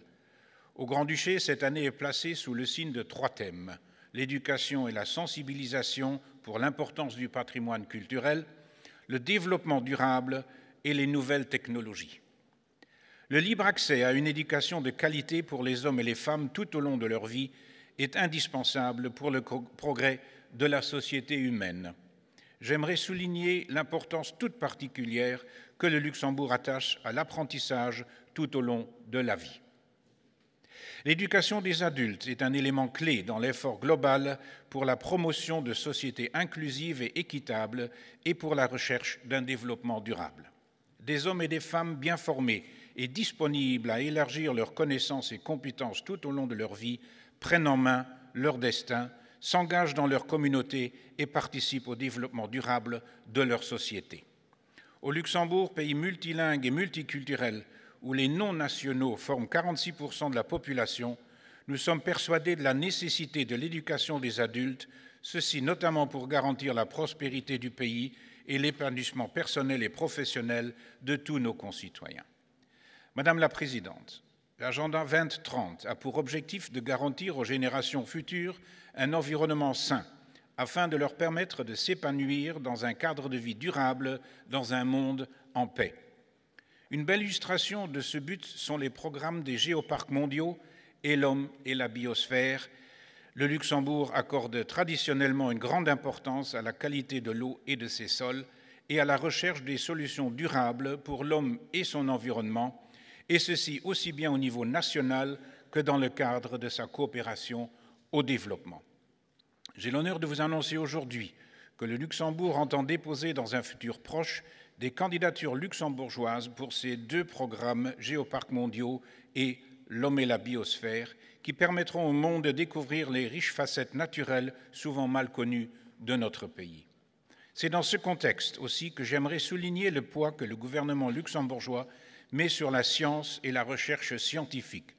De nombreux centres de recherche et l'Université du Luxembourg, qui abrite d'ailleurs une chaire UNESCO dans le domaine des droits humains, ont fait de substantiels progrès dans les domaines de la biomédecine, par exemple. J'aimerais enfin rejoindre la directrice générale dans l'importance qu'elle attache à la liberté d'informer et de s'informer. Mon pays défend de manière déterminée un journalisme libre, exempt de pression, fondamental pour le fonctionnement de la démocratie et de l'état de droit. Pour résumer, en tant que citoyens du monde, nous ne sommes pas les seuls détenteurs des savoirs et des progrès, qu'ils soient pédagogiques, scientifiques ou culturels. Il nous appartient de les apprécier et de les partager. Permettez-moi de conclure en remerciant la directrice générale sortante, Mme Irina Bokova, pour l'excellent travail qu'elle a effectué pendant 8 ans à la tête de cette organisation magnifique qu'est l'UNESCO. Au nom de mon gouvernement et la Commission luxembourgeoise pour la coopération, je souhaite à la directrice générale nommée, Mme Azoulay, beaucoup d'énergie, de patience et de doigté à la tête de l'UNESCO. Mon pays la soutiendra résolument dans cette tâche. Je vous remercie pour votre attention. Merci, Monsieur le secrétaire d'État. Et maintenant, je donne la parole à son Excellence, Monsieur Alfonso d'Astiz Quecedo, ministre des Affaires étrangères et de la coopération d'Espagne. Monsieur le ministre, vous avez la parole.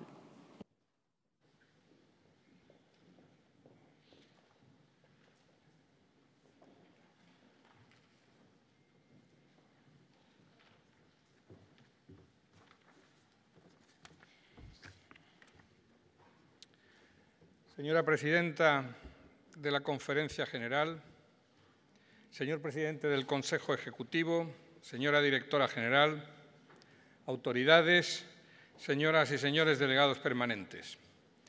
Es para mí un gran honor representar a España en esta Conferencia General, institución de importancia capital y el primer organismo de Naciones Unidas al que España se incorporó.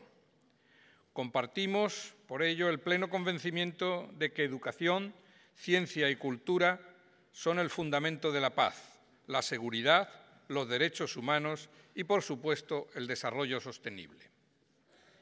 El compromiso español con la UNESCO forma parte de nuestro multilateralismo activo. España ha sido, en el bienio 2015-2016, miembro del Consejo de Seguridad y acaba de ser elegida miembro del Consejo de Derechos Humanos para 2018-2020. Nuestra presencia en el Consejo Ejecutivo está inspirada en esta misma visión. Al hilo de nuestra reciente elección para formar parte del Consejo de Derechos Humanos, quiero hacer hincapié en el vínculo entre este último y la UNESCO. España puede presumir de grandes logros en materias de derecho a la educación y de derecho a la cultura. Nuestras políticas públicas en ambas materias están altamente descentralizadas, atribuyéndose a las distintas comunidades autónomas que integran España un importante papel en su gestión, en el marco del respeto a la enorme diversidad cultural y lingüística que caracteriza y enriquece a mi país. La sociedad civil española también está firmemente vinculada con la UNESCO. Somos el segundo país del mundo en cátedras UNESCO y contamos con 180 escuelas asociadas y 28 clubes. Esta sociedad civil nos pide que en tiempos difíciles y complejos no cejemos en nuestro apoyo a la organización. Compartimos con la UNESCO la prioridad de lograr una educación de calidad y a lo largo de toda la vida, que es un derecho exigible por todas las personas.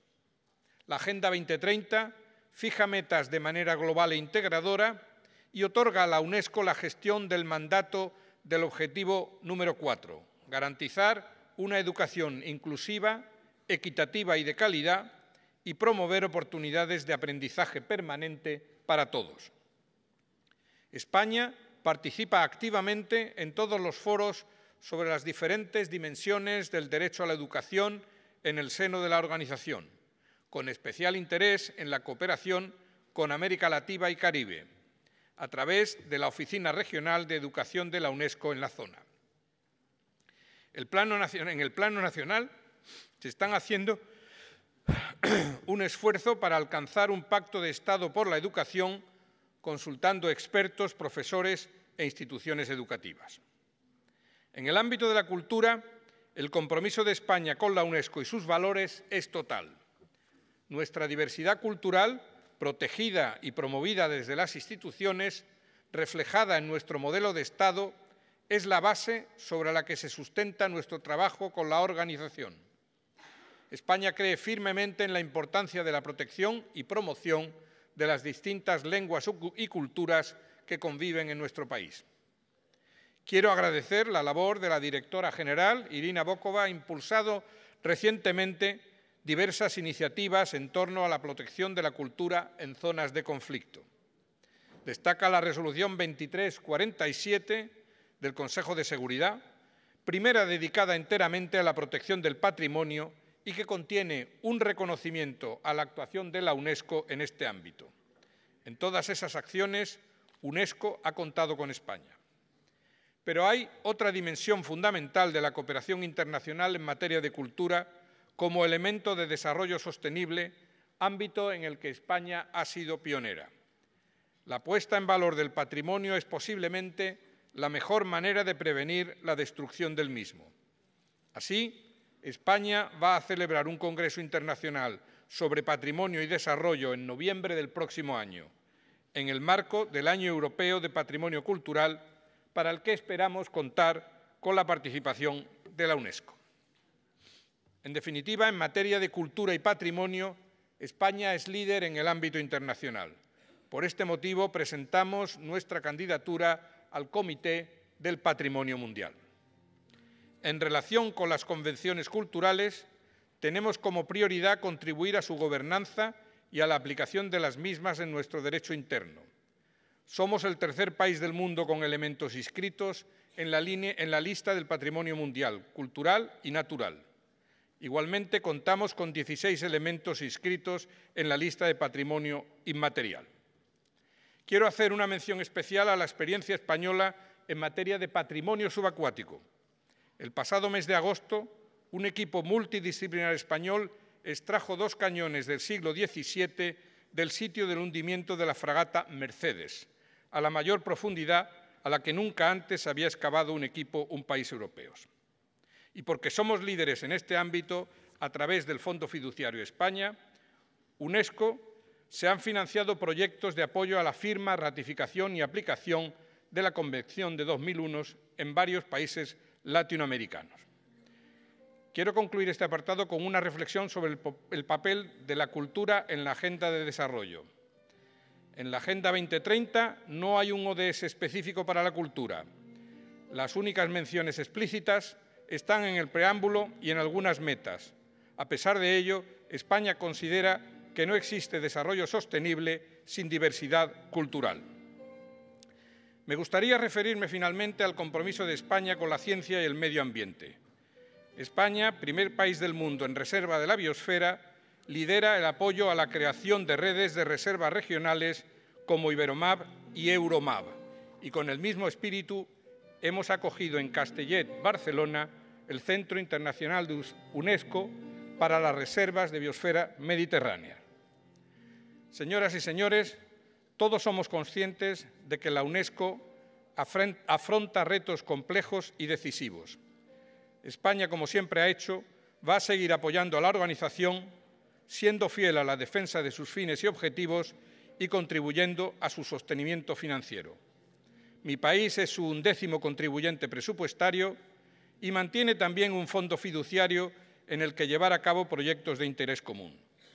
En definitiva, la UNESCO debe convertir los retos y dificultades en oportunidades que le permitan llevar a cabo una reforma de su gobernanza que, con eficiencia y eficacia, asegure su imprescindible liderazgo en la agenda global.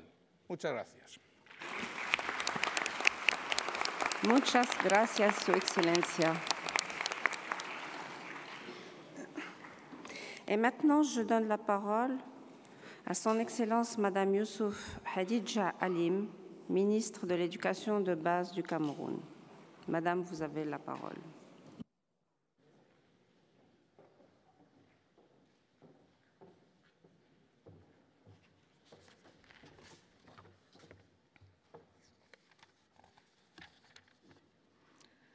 Madame la Présidente de la Conférence Générale, Madame la Présidente du Conseil exécutif, Madame la Directrice Générale de l'UNESCO, Mesdames et Messieurs les chefs de délégation, Excellences, Mesdames et Messieurs les ambassadeurs et délégués permanents, Mesdames et Messieurs, C'est pour moi un grand honneur et un immense plaisir de prendre la parole ce jour devant cette auguste assemblée au nom de la République du Cameroun.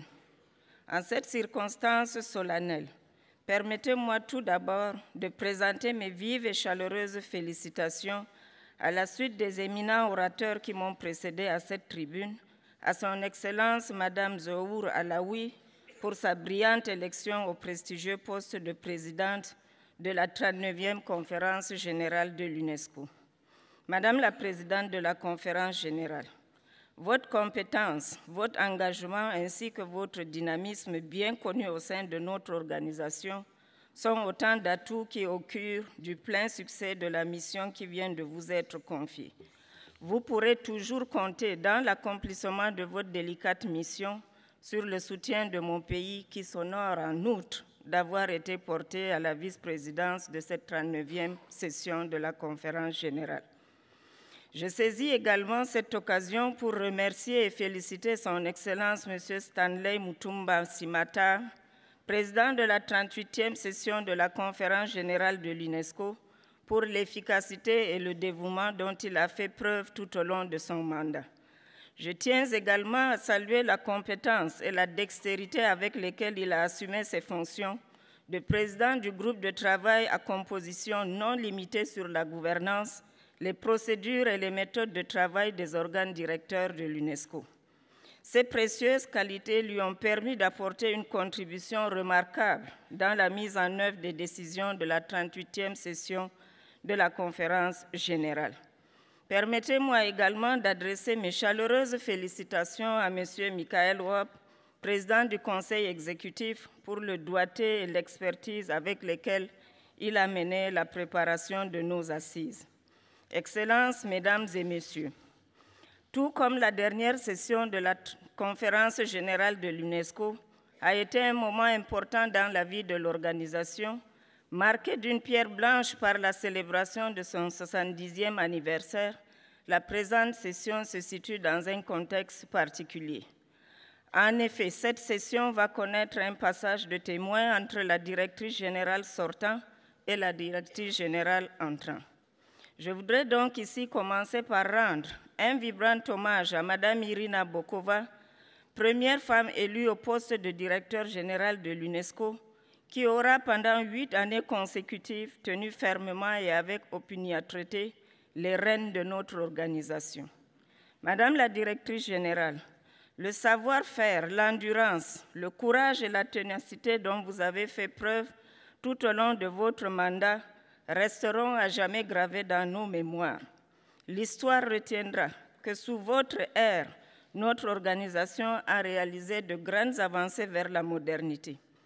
Pour ce qui est du Cameroun, nous nous félicitons du renforcement de la richesse et de la densité de notre coopération avec l'UNESCO, illustrée notamment par l'ouverture à Yaoundé du bureau régional multisectoriel de l'UNESCO pour l'Afrique centrale, couvrant 11 pays, la création de plusieurs radios communautaires, la création du Centre d'excellence de microsciences, centre de catégorie 2 de l'UNESCO à Yaoundé, l'organisation toujours à Yaoundé du 24 au 26 octobre 2016 du premier forum MOST pour l'Afrique centrale et le Nigeria, dont les résultats obtenus ont été édifiants en termes de partage d'expériences.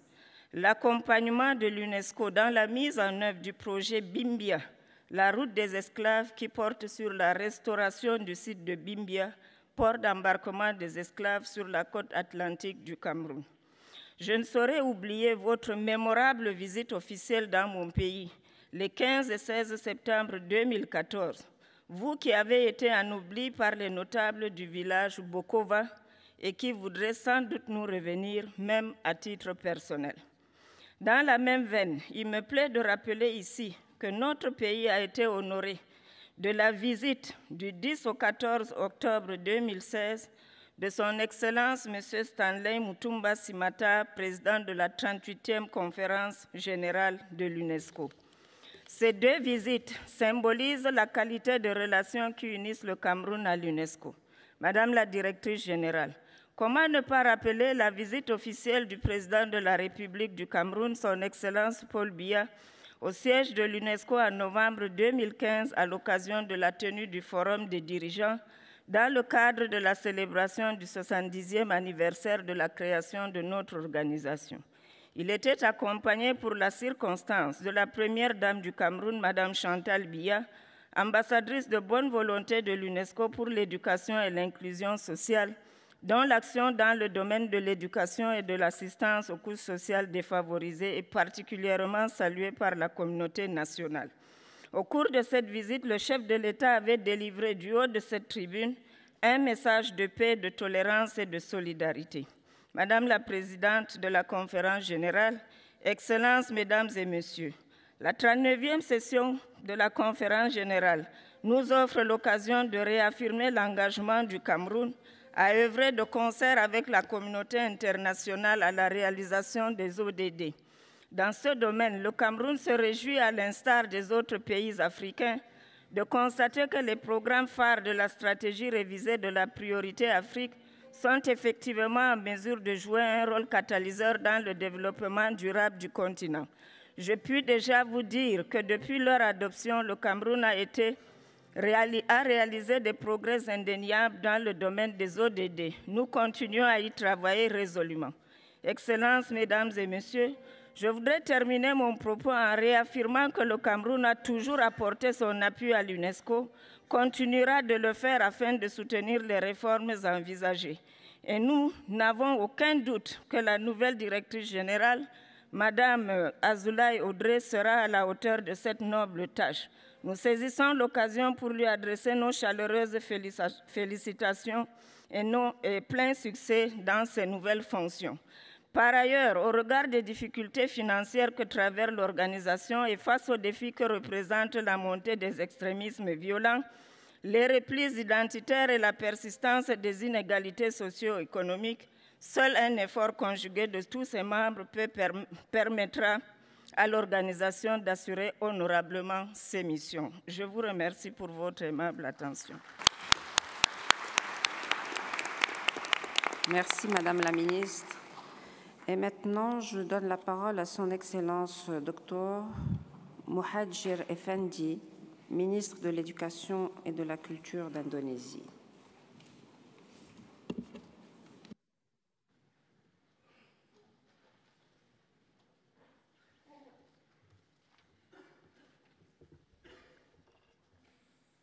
Assalamualaikum warahmatullahi wabarakatuh.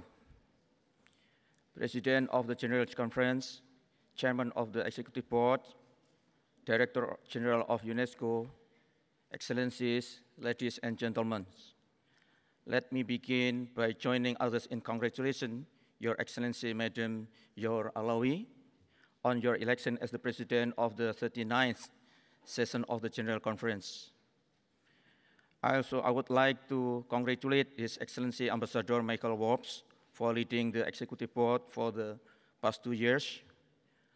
And of course, I also take this opportunity to express our deep appreciation for the Director General, Madam Bokova, for her excellent and inspiring leadership of this organization for the past 8 years.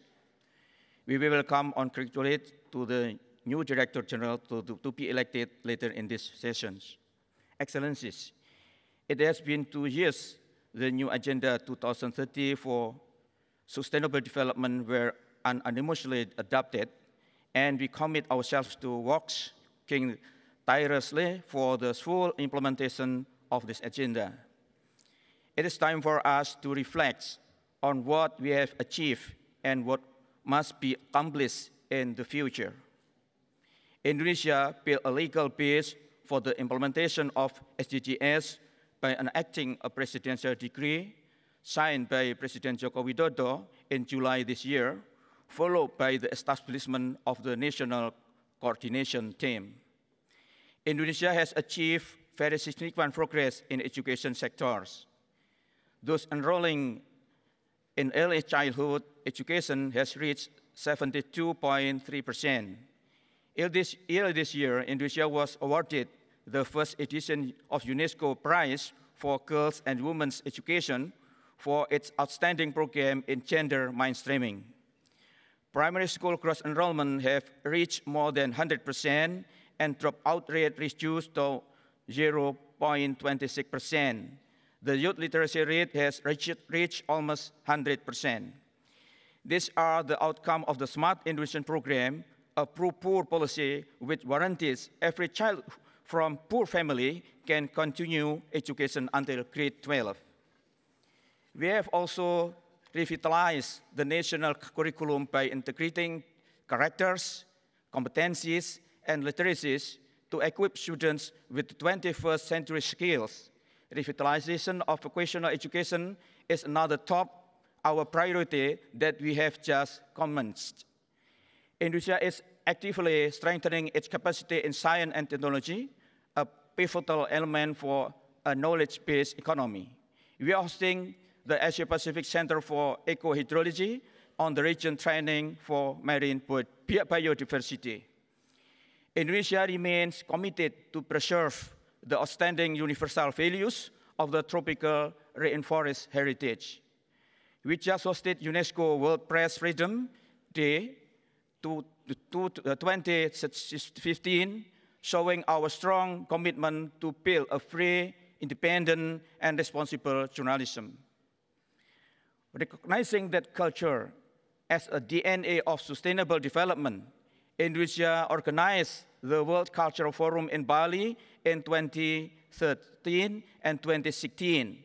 The forum adopted Bali Declaration, which re-emphasized our commitment to mainstream culture into policy. Excellency, looking ahead, Indonesia wishes to highlight that attaining the SDGs is indeed a critical agenda for UNESCO. UNESCO must be at the forefront in devising new and creative ways in encouraging reform of education to ensure our younger generation is ready to enter a more digitalized and technology-driven economies. UNESCO must also ahead of solving current global challenges, growing inequality, the spread of radicalism, intolerance, extremism, and the rise of racism and prejudice, and continued degradation of the ecosystem.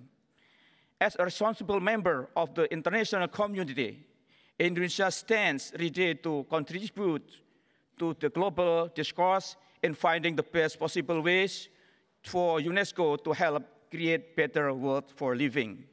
Finally, I have the honor to announce Indonesia's candidacy to the Executive Board of UNESCO for the period 2017-2021. We certainly appreciate full support from UNESCO members to our candidacy. Let us make UNESCO as home of hope, peace, and humanity. I thank you. Thank you, Minister. Notre prochain orateur est son Excellence Monsieur Liviu Marian Pop, ministre de l'Éducation nationale de Roumanie. Excellence, vous avez la parole.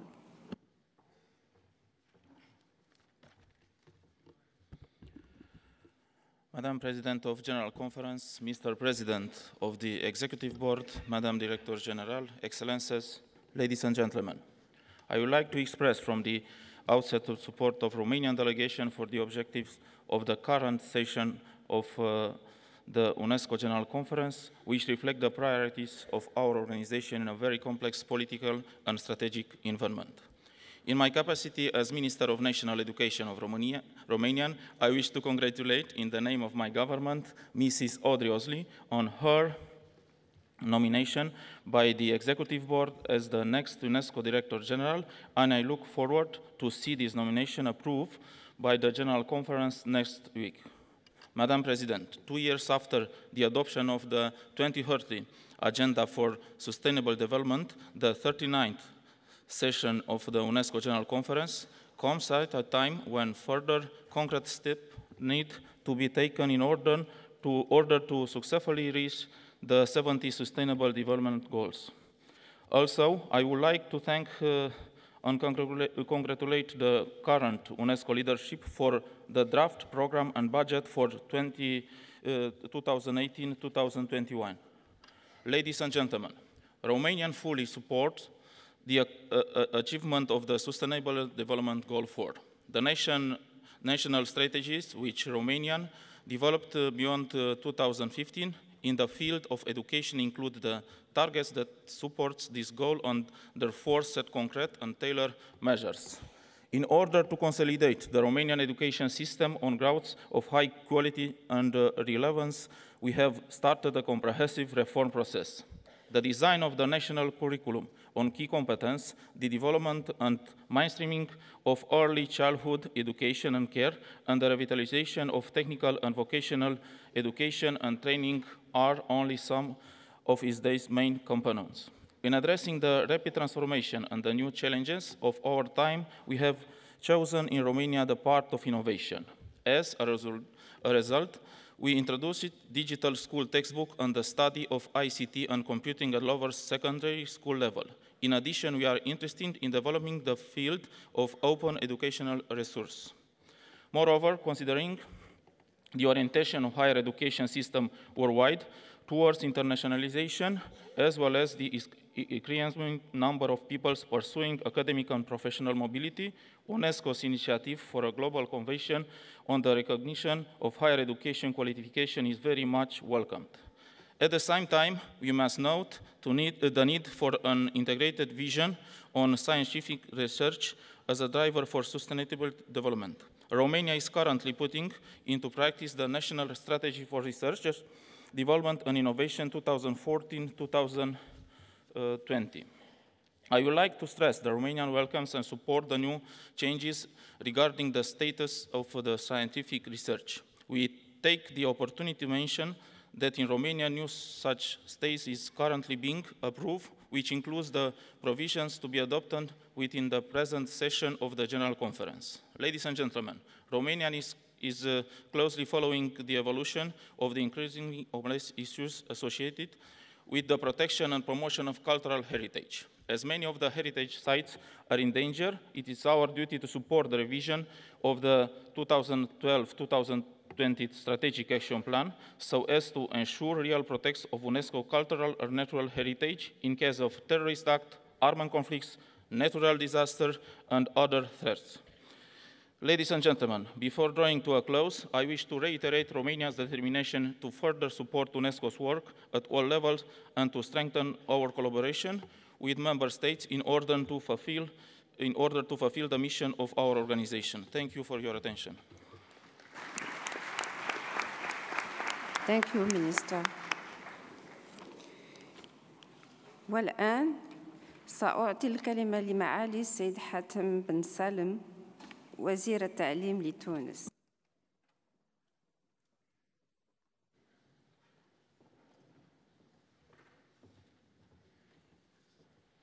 بسم الله الرحمن الرحيم. السيدة العزيزة رئيسة المؤتمر العام، السيد رئيس المجلس التنفيذي، السيدة المديرة العامة، أصحاب المعالي والسعادة، رؤساء الوفود. يطيب لي في البداية أن أتقدم بخالص التهنئة إلى السيدة رئيسة المؤتمر العام لمنظمة اليونسكو، وفي نفس الوقت إلى المديرة العامة الجديدة لإحرازها ثقة الدول الأعضاء في تولي الإدارة العامة لليونسكو.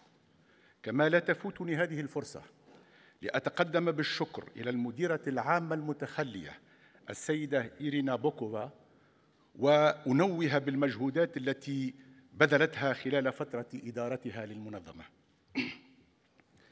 أصحاب المعالي والسعادة، إن تراكمات خلل الأوضاع الاقتصادية والاجتماعية والمالية والغذائية والبيئية قد أثرت على المنظومة الاقتصادية الدولية إلى حد التأزم الحاد أحياناً، وخيارنا الاستراتيجي المشترك في ظل هذه الأوضاع هو التصدي للتحديات المعاصرة بالوقوف إلى جانب اليونسكو لكي تضطلع بالمهمة المسندة إليها وإمدادها بالإمكانيات التي تتيح لها مساعدة الدول الأعضاء على المضي قدماً في تنفيذ مخطط التنمية المستدامة لعام 2030 واتفاق باريس بشأن تغير المناخ، واستنباط الحلول الملائمة لمواجهة ما تتعرض التربية والثقافة له من نكسات تهدد السلم الدولي، وفي مقدمتها تهديد انتشار الإرهاب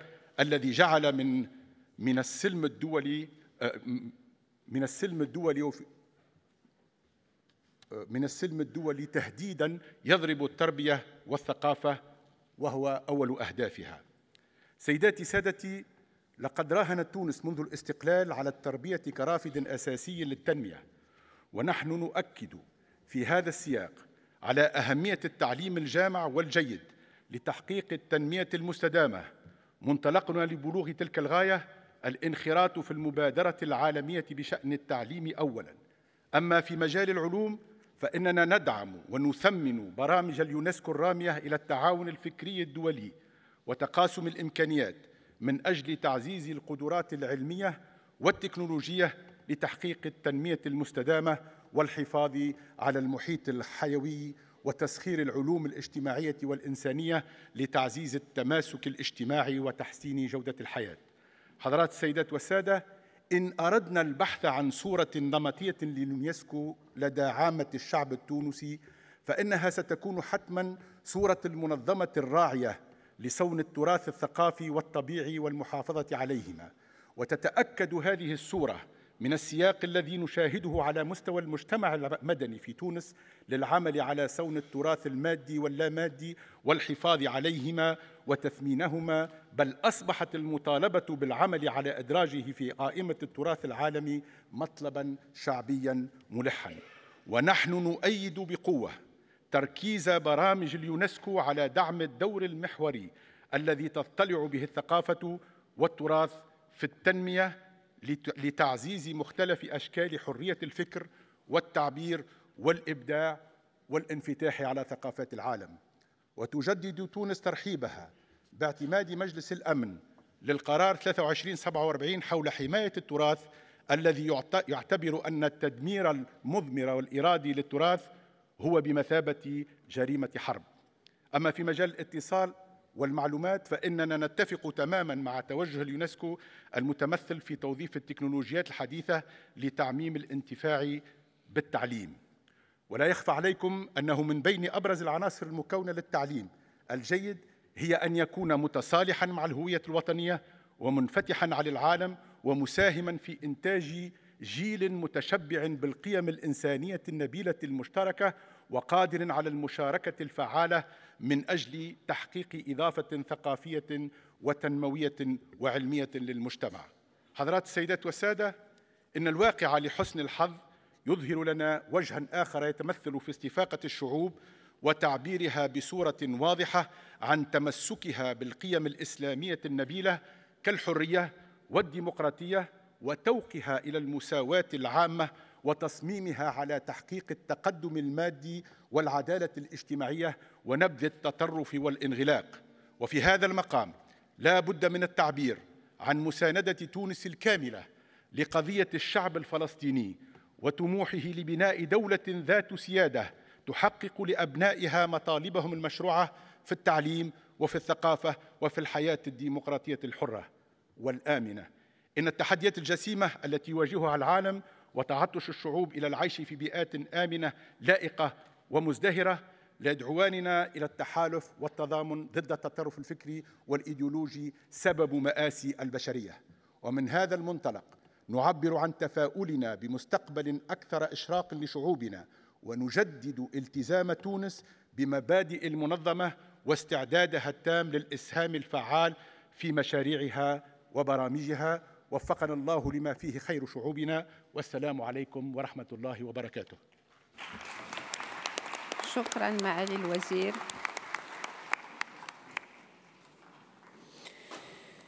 Je donne maintenant la parole à son Excellence Monsieur Stanislav Stech, ministre de l'Éducation, de la Jeunesse et des Sports de la République tchèque. Excellence, vous avez la parole.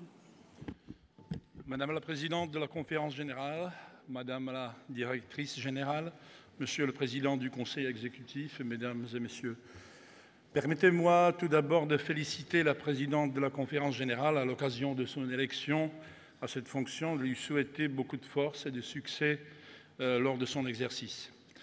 Pour commencer, j'aimerais remercier la Directrice générale sortante, Madame Irina Bokova, qui était à la tête de cette organisation dans des temps vraiment difficiles. Je la remercie pour ses efforts de réformer cette organisation afin d'augmenter son efficacité et d'améliorer la coopération avec d'autres institutions du système des Nations Unies. J'aimerais également féliciter Mme Audrey Azoulay pour sa nomination comme directrice générale de l'UNESCO. Si elle est élue, son travail sera sans doute bénéfique pour l'organisation et nous serons très honorés de pouvoir travailler avec elle. Mrs. President, today UNESCO faces several key challenges that will have to be addressed by the new UNESCO leaders. The withdrawal announced by the United States and Israel is just the proverbial tip of the iceberg. As the real icebergs, the really serious problem lies deeper on the surface, and one does not spot it at first glance. All around the world, we have seen the rise of forces waging a campaign of repression against education, culture, and freedom of expression, and destroying the cultural heritage of us all. Against this background, any step towards politicization of UNESCO is a step that definitely undermines UNESCO's credibility. It is exactly because of politicization that many people tend to view UNESCO through the prism of political debate instead of looking at the organization's practical achievements. Naturally, UNESCO cannot avoid addressing political issues from time to time. However, it must never lose sight of its chief mission, which is to build peace and security through education, science, and culture. UNESCO must always take a firm stand against anybody misusing education, science, and culture for political ends. We believe that to rebuild its credibility, UNESCO must return to its roots and revisit the ideas on which it was founded more than 70 years ago. I am convinced that this might also help relieve UNESCO's difficult financial situation, a situation that is largely the side effect of excessive politicization. However, revisiting the original ideals and objectives does not mean forgetting about the challenges of the present time. Let us keep in place all the good things UNESCO has created over the past 70 years, and let us discard everything that has outlived its purpose, everything that UNESCO does not need it any longer. Less is more. Madame la Présidente, la République tchèque considère la contribution de l'UNESCO à la réalisation de l'objectif du développement durable numéro 4 comme une contribution clé, car seulement les citoyens éduqués sont la garantie d'un développement durable. Nous soutenons également le programme Éducation pour tous. La société actuelle est une société des évolutions rapides, et c'est à ces évolutions qu'il faut adapter les objectifs de l'éducation et les programmes scolaires. L'UNESCO devrait s'orienter aussi à d'autres priorités comme le financement durable de l'éducation et surtout le soutien à la formation des enseignants. We very much appreciate that culture is included in the 2030 Agenda and the Sustainable Development Goals. The Czech Republic deplores the unprecedented destruction of cultural heritage that we are witnessing today. We welcome the international community's effort to stop this cultural cleansing, and we fully support the implementation of the relevant UN Security Council resolutions. The Czech Republic's humanitarian aid and development cooperation program for Syria includes projects helping to save the world's cultural heritage. In the area of natural sciences, the Czech Republic is strongly aware that we must urgently act on issues such as climate change and biodiversity loss, issues that seriously endanger human development on our planet. We also highly appreciate the results achieved by UNESCO Global Geoparks. Madame la Présidente, pour terminer, j'aimerais vous assurer que la République tchèque est un partenaire constructif soutenant le multiculturalisme, le système des Nations Unies et de l'UNESCO. Merci pour votre attention. Merci. Merci, Monsieur le Ministre. And now I will give the floor to His Excellency Dr. Matthew Opoku Prempeh, Minister of Education of Ghana. Your Excellency, you have the floor.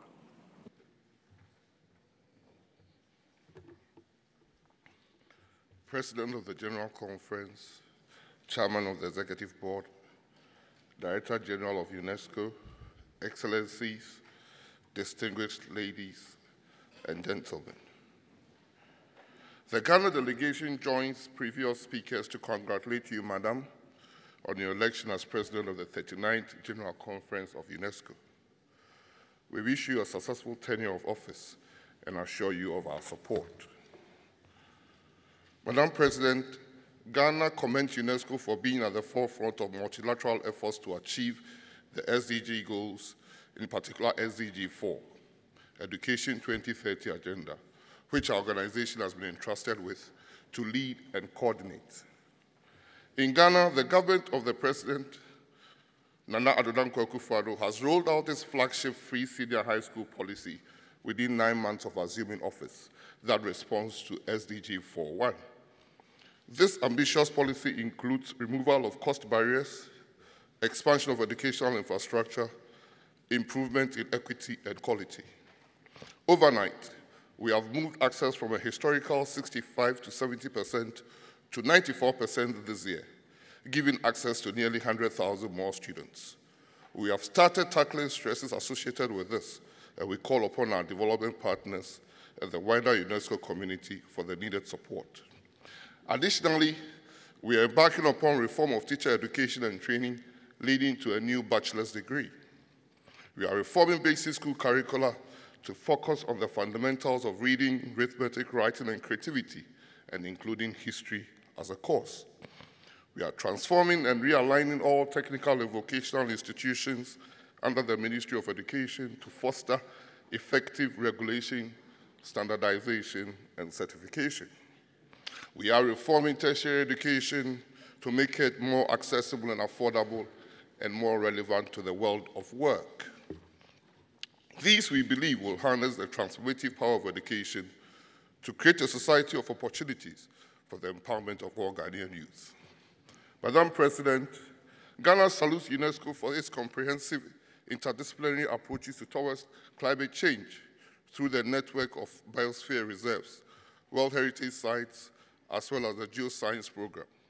We endorse the climate change strategy and efforts towards the development of ethical principles in relation to climate change to guide human activities that impact the climate. UNESCO's climate change strategy is anchored on the fundamentals of basic sciences, and therefore, if the strategy is to have the desired impact on Africa and small island developing states, then we need to scale up and strengthen the basic sciences program as we roll out the 39C5. Ghana, having led the International Celebration of Light-Based Science in 2015, supports the call for purposeful collaboration between the basic and applied sciences in order to achieve the targets set in UNESCO strategy on climate change. Madam President, Ghana applauds UNESCO advocacy role in promoting culture and diversity of cultural expressions through the organization's normative instruments. UNESCO is widely credited with focusing international attention on the strong link between culture and development and continue to promote actions, including research in this area. A survey in Ghana on the economic impact of indigenous Ghanaian industries conducted by UNESCO, the culture and creative sectors are indeed a great asset with potential to create enormous wealth and jobs in the Ghanaian economy. In consequence, the Parliament of Ghana has ratified 7 UNESCO conventions, cultural conventions, thus paving the way for the country to fully engage with these instruments and leverage these linkages for socio-economic development. Allow me, Madam President, to mention that Ghana's continued exploration of oil has necessitated the urgent need for UNESCO's assistance in safeguarding and protecting our territorial underwater cultural heritage through the implementation of the 2001 Convention. Ghana therefore seeks UNESCO's expertise to help us build our institutional capacity in this important area. Madam President, UNESCO and Africa Union have made good progress at promoting the second phase of the pedagogical use of general history of Africa. The government of Ghana is fully committed to this project, which is in line with this objective of reinvigorating the teaching of history in our schools and Africa as a whole. By this, we'll be promoting our common heritage and fostering mutual understanding, regional integration, and peace on the continent. Madam President, Ghana endorses UNESCO's effort at building a free, independent, and pluralistic media, and in particular, the legal framework. In this light, the Ghana government is pleased to hold the 2018 edition of UNESCO World Press Freedom Day on the 3rd and 4th of May, 2018 in Accra. We look forward to welcoming you all to enjoy the legendary Ghanaian hospitality. Finally, Madam President, the government of Ghana would like to thank Madam Irina Bokova for a great service to this organization and to Africa in particular. We wish her well in her future endeavors. To the incoming Director General, Madam Azulay, we welcome you and wish you success. We believe you will uphold the tenets of UNESCO by striving to bring back member states that have indicated withdrawal from the organization. You will work to promote the universality of UNESCO. I thank you for your attention. Thank you, Minister.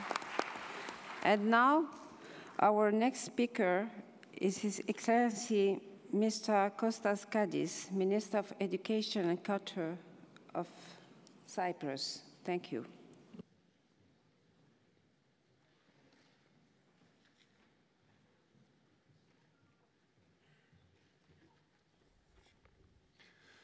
Excellencies, distinguished delegates, 2 years ago, the United Nations family set forth the 2030 Development Agenda.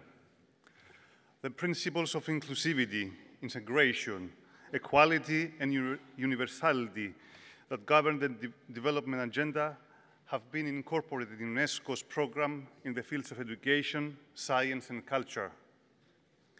We acknowledge that the organization has an important role to play in providing guidance and essential tools for policy planning in these fields. Cyprus was actively involved in the development of the 17 SDGs and their 169 targets. An important milestone for Cyprus was the drafting of the voluntary national review for the United Nations High-Level Political Forum in 2017 under the coordination of the Cyprus Ministry of Foreign Affairs. The drafting process offered Cyprus as a relatively small administration an opportunity to commence the mapping of all activities and strategies that can be linked with the SDGs, reinforcing this way our chances to succeed in their achievement. The Ministry of Education and Culture, as the competent authority for SDG 4, namely quality education, has made significant progress in implementing the goal and its targets. Specifically, Cyprus provides free and accessible education to everyone at all education levels, in urban and rural areas, without discrimination.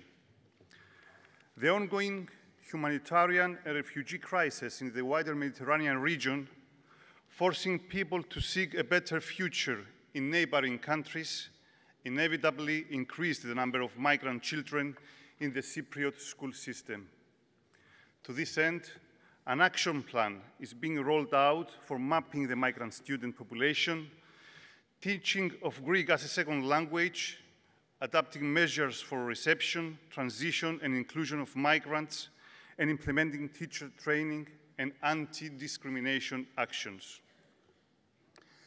Education is the key for achieving the majority of the SDGs. Education for sustainable development requires knowledge and skills that are promoted effectively in the Cyprus education system on a systematic basis in formal and non-formal teaching environments based on the national action plan that we have developed on ESD. I take this opportunity to make a special reference to the new Mediterranean Action Plan for ESD, adopted by ministries of education in 14 countries and 5 international organizations, including UNESCO. The action plan was presented at the ministerial conference held last December in Nicosia and lays the ground for using education to address the challenges to sustainable development in the Mediterranean region. The Republic of Cyprus, acknowledging that transforming our world can only be achieved with the engagement of youth, has recently adopted the National Youth Strategy, designed with the direct involvement of young people. The overall aim of the strategy is to enable young people to realize their full potential as active citizens. In relation to UNESCO's efforts to protect people and heritage against all possible threats, humanity is still witnessing worldwide violations of human rights and irreparable destruction of cultural heritage. During its recent chairmanship of the Committee of Ministers of the Council of Europe, Cyprus attached priority to the conclusion of a convention on offenses related to cultural property.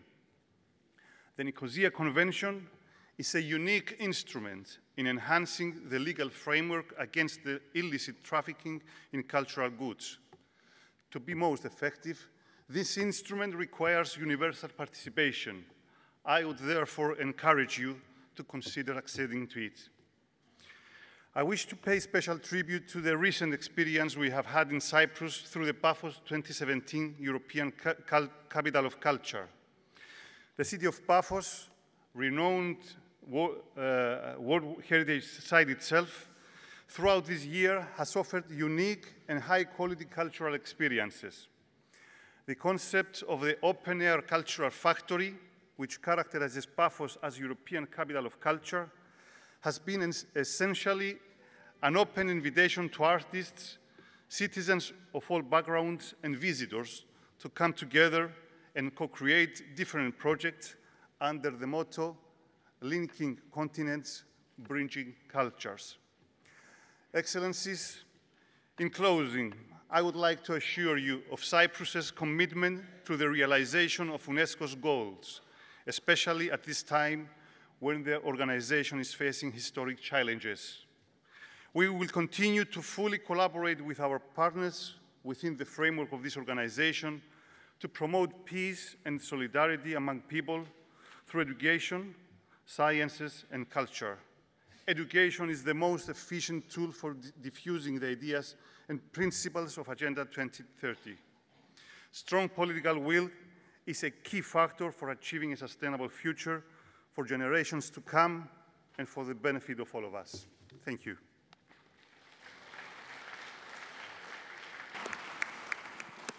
Thank you, Minister. والآن المتكلم التالي هو معالي السيد محمد العرج وزير الثقافة والاتصال للمغرب. معالي الوزير. الحمد لله وحده والصلاة والسلام على أشرف المرسلين. السيدة رئيسة المؤتمر العام، السيد رئيس المجلس التنفيذي، السيدة المديرة العامة لليونسكو، سيدات والسادة رؤساء الوفود، سيدات والسادة الحضور الكريم. بسعادة واعتزاز كبيرين أتشرف اليوم بإلقاء كلمة المملكة المغربية أمام هذا الجمع المتميز من الشخصيات القادمة من مختلف بقاع العالم، لغاية فضلى تتمثل في التعاطي مع الانشغالات المشتركة في ميادين التربية والتعليم والثقافة والإعلام. أود في البداية أن أتقدم بأخلص التهاني إلى السيدة زهور العلوي على الثقة التي حظيت بها من طرف ممثلي الدول الأعضاء إثر انتخابها رئيسا للمؤتمر العام. كما أتقدم بالتهاني كذلك للسيدة أودري أزولاي على انتخابها مديرة عامة لمنظمة يونسكو. كما لا يفوتني أن أعبر عن تقديري وشكري للسيدة إيرينا بوكوفا المديرة العامة لليونسكو على مجمل الأعمال الجليلة التي قامت بها في سبيل تعزيز مبادئ وأهداف التنمية والتقدم والسلام.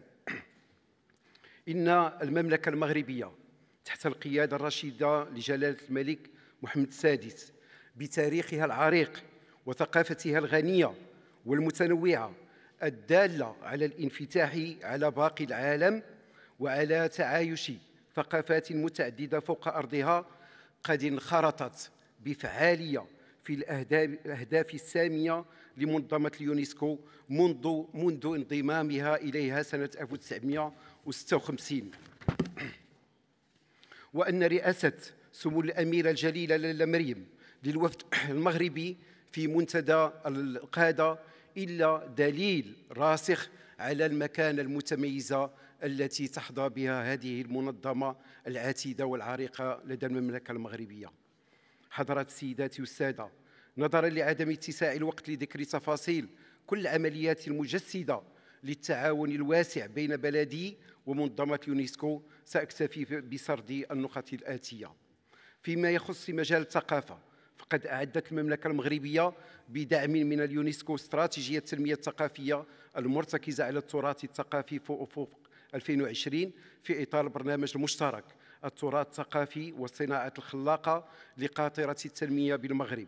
وتدمج هذه الاستراتيجية المؤهلات الاقتصادية للتراث الثقافي وتوفر إطاراً ملائماً للتعاون مع منظمة يونسكو في مجال المحافظة على التراث الثقافي وتثمينه. إن هذا التعاون الدولي قد صار بشكل متوازي مع مجهود وطني أسفر على رفع الثقافة بالمغرب، لا سيما في العقد الأخير، إلى مصاف الأولويات الوطنية بإدراجها ضمن العناصر الأساسية في المنظومة التنموية. هكذا عرف قطاع الثقافة تحولاً عميقاً جسده دستور 2011 الذي جعل الثقافة والتنوع الثقافي واللغوي في قلب التصور الجديد للمغرب. إن التحول الساري في الذكر ترتب عنه أيضاً وضع المغرب لاستراتيجية واضحة وفعالة. حضرات السيدة، وإن كل هذه المنجزات تتقاطع بشكل منسجم مع المبادئ الأساسية لاتفاقية اليونسكو حول حماية وتشجيع التنوع التعابير الثقافية التي صدق عليها. حضرات السيدات والسادة، فيما يخص مجال الاتصال والإعلام، أود أن أشير إلى أن النهوض بحرية التعبير والصحافة بالمغرب يعتبر أولوية حكومية تستند على دستور المملكة المغربية الذي أكد على أن حرية الصحافة مضمونة، وهو ما ترجمه البرنامج الحكومي الذي نص على تعزيز مكانة المؤسسات الصحفية، وعلى اعتبار أن مسلسل الإصلاحات مرتبط بشكل مباشر بتعزيز أسس الصحافة حرة ومسؤولة. وفي هذا الإطار فقد عرف واقع حرية الصحافة والإعلام في المغرب تطورا ملحوظا خلال السنوات الأخيرة، وذلك استنادا إلى قياسه من خلال المؤشرات المعتمدة من قبل منظمة اليونسكو. فعلى مستوى تشجيع حرية التعبير، فقد تعززت الترسانة القانونية بالمغرب بصدور مدونة الصحافة والنشر بمكوناتها الثلاثة، والتي تضمنت القانون المتعلق بالصحافة والنشر، القانون المتعلق بالنظام الأساسي للصحفيين المهنيين، وكذا القانون المتعلق بالمجلس الوطني للصحافة كهيئة منتخبة ومستقلة للتنظيم الذاتي للصحافة. فقد شكلت هذه المدونة باعتبارها مدونة عصرية وحديثة خطوة متقدمة في مجال تعزيز الحريات بالمغرب، بما تضمنته من مقتضيات متقدمة تستجيب لمقتضيات الدستور وتهدف إلى تعزيز ضمانات الحرية في ممارسة الصحافة وحماية حقوق وحريات المجتمع. أما على مستوى ضمان الحق في الحصول على المعلومة، قامت الحكومة بإعداد مشروع قانون متعلق بالحق في الحصول على المعلومة، وهو الآن في مسطرة المصادقات تنزيلا لمقتضيات الفصل 27. كذلك على مستوى تعزيز حماية الصحفيين، تم اعتماد مقتضيات شرعية هامة لحماية الصحفيين من اعتداء أثناء مزاولة عملهم المهني، حيث تم التنصيص في قانون الصحافة والنشر على أنه تلتزم السلطات العمومية بتوفير الضمانات المؤسساتية لحماية الصحفيين من الاعتداء أثناء مزاولتهم مهنتهم، كما تم تفعيل آلية الشكاية في حالة الاعتداء على الصحفيين. فيما يتعلق بمقاربة النوع، تضمن القانون المغير والمتمم القانون المتعلق بالإثار السمعي البصري مقتضيات تحث على النهوض بثقافة المساواة والإنصاف، حيث أوجب القانون على متعهدي السمع البصري ضرورة النهوض بثقافة المساواة بين الجنسين ومحاربة التمييز بسبب الجنس، بما في ذلك الصور النمطية المذكورة. حضرات السيدات والسادة، تضع المملكة المغربية التعليم في تنمية المجتمع من ضمن أولوياتها، فقد اعتمدت استراتيجية 2015-2030 متكاملة للإصلاح في المدرسة بهدف تحقيق الإنصاف وتكافؤ الفرص وإنشاء مدارس للتميز والانفتاح والرقي الاجتماعي. يشاطر المغرب أيضاً حضرات السيدة والسادة، يشاطر المغرب أيضا قيم اليونسكو وأسسها الأساسية من حيث التنمية المستدامة وحماية البيئة. إن هذه المنجزات والعمليات تجسد بشكل جلي انخراط المغرب في الأهداف السامية لمنظمة اليونسكو، كما يعتمد على دعمها ومواكبتها لوضع التعليم والثقافة والإعلام والتنمية المستدامة في قلب سياستها التنمية الشاملة ولإنجاح أوراشها المفتوحة. شكرا لكم على حسن الإصغاء مع متمنيات المغرب بموفور النجاح لأشغال هذا المؤتمر، والسلام عليكم ورحمة الله تعالى وبركاته. شكرا معالي الوزير.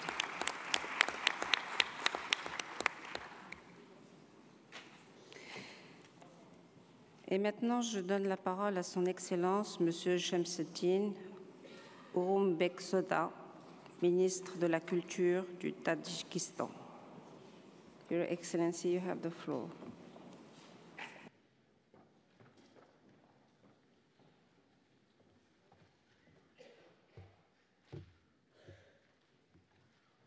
Уважаемый председатель, уважаемый генеральный директор, уважаемые делегаты, дамы и господа.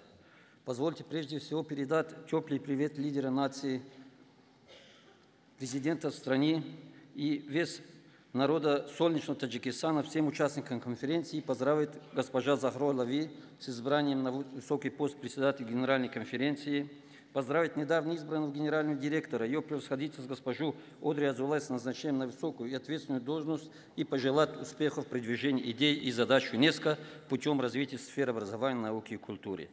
Также хочу передать слова благодарности правительству Республики Таджикистан госпоже Ирине Боковой за плодотворную работу, тесную связь сотрудничества в вопросах укрепления мира и развития образования, науки и культуры. Никогда еще миссия ЮНЕСКО не была так актуальна, как сегодня в условиях глобализации, где взаимосвязи и разнообразие должны служить основой для построения мира в умах всех поколений. Отрадно, что девиз ЮНЕСКО «Культура мира» как нельзя лучше отражает природу и характер деятельности организации.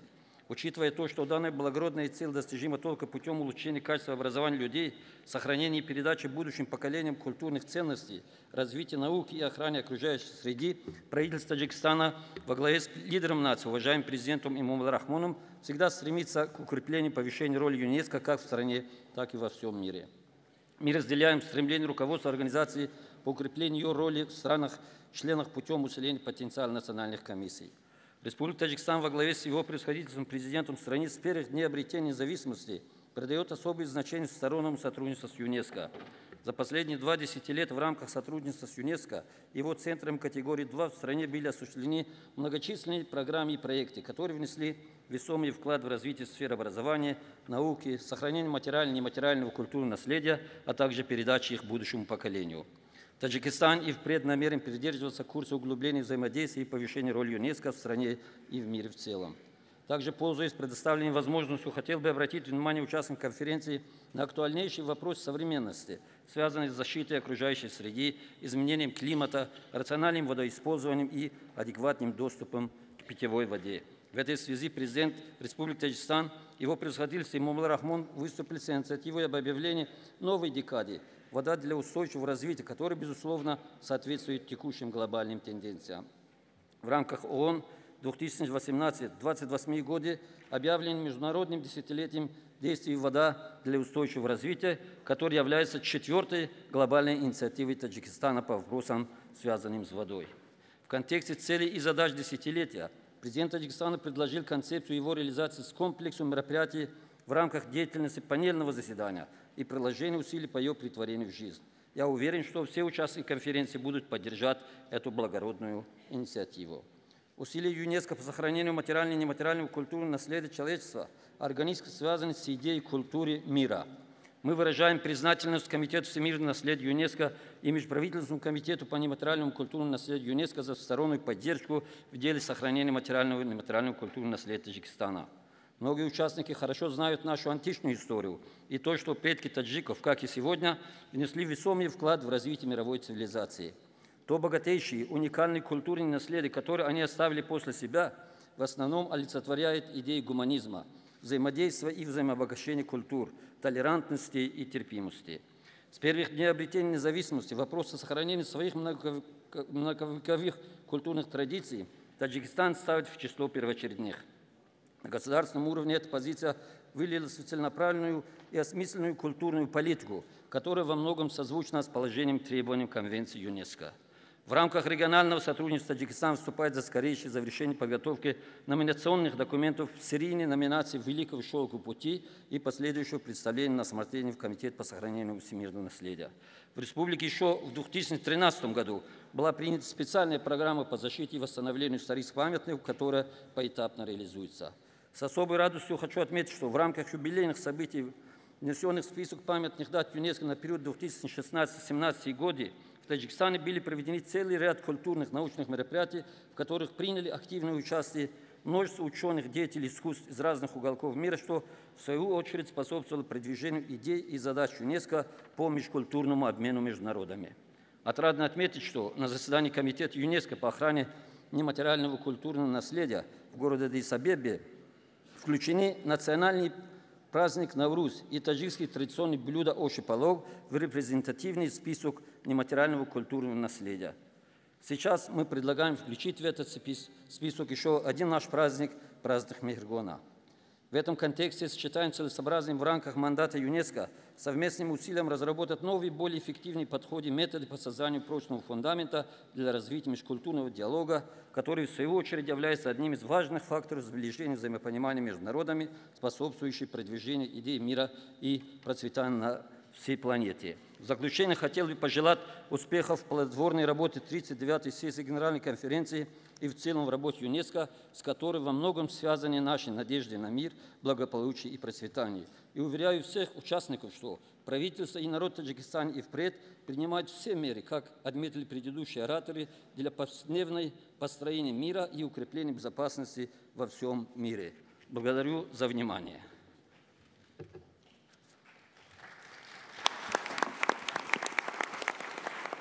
Thank you, Minister. والآن سأعطي الكلمة إلى سعادة الدكتور أحمد الصياد، السفير المندوب الدائم لليمن لدى اليونسكو. سعادة السفير، تفضل.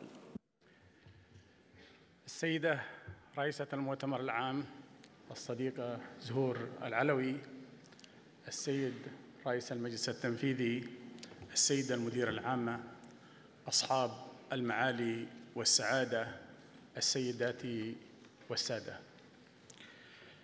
اسمحوا لي أن أحييكم جميعاً وأن أنقل إليكم تحيات الشعب اليمني وتقديره لهذه المنظمة العريقة التي جعلت من التربية مرتكزاً ومن الثقافة سلوكاً ومن السلام وتعزيز مثل الحرية والديمقراطية والتسامح منهجاً ورسالة. السيدات والسادة، كنا نأمل في الجمهورية اليمنية أن تكون التربية وتعميم التعليم وردم فجوة التفاوت في مراحل التعليم الخطوة الصائبة والضرورية في مسار التنمية الشاملة والمستدامة. كنا نسعى إلى دعم الشباب والشابات لقناعتنا أن شباب وشابات اليوم هم قادة الغد، وأن الجيل الواعي هو المحرك الأساسي لمسار التنمية والبناء. كنا نؤمن ولا نزال بأن الحوار والتبادل الديمقراطي والسلمي للسلطة يجب أن يكون منهجاً وسلوكاً في حياتنا على مختلف المستويات والصعد. ولكن للأسف، وكما تعرفون جميعاً، تغلبت قوى الحرب والدمار على قوى السلم والإعمار، ودخلت اليمن مواجهات في دوامة الحرب والمواجهات العسكرية العبثية، وها نحن اليوم نرى إبداعات الماضي التي حافظوا عليها آباؤنا وأجدادنا تدمر أمام أعيننا، وتتلاشى جهود اليونسكو في المحافظة على التراث وعلى إبداعات الماضي أمام المد الطائفي والقبلي والجهل الديني والقصف العسكري الذي يدمر حضارة شعب وأمجاد أمة. ونرى اليوم للأسف السيدات والسادة المدارس تدمر ويقتل الصغار والكبار وتهجر الأسر ويقضي العنف والدمار على أمل الحب والحياة والإعمار. ولكن اسمحوا للسيدات والسادة أن أكرر ما قلته هنا في هذه المنظمة بأن الحرب المدمرة في اليمن والمواجهات المروعة التي يشهدها عالمنا العربي وكما يعلم الجميع لن تتوقف عند حدود دولة دون سواها. نحن اليوم أمام حروب متجاوزة للحدود وهجرة متجاوزة للقارات وإرهاب يتخطى حدود جميع البلدان.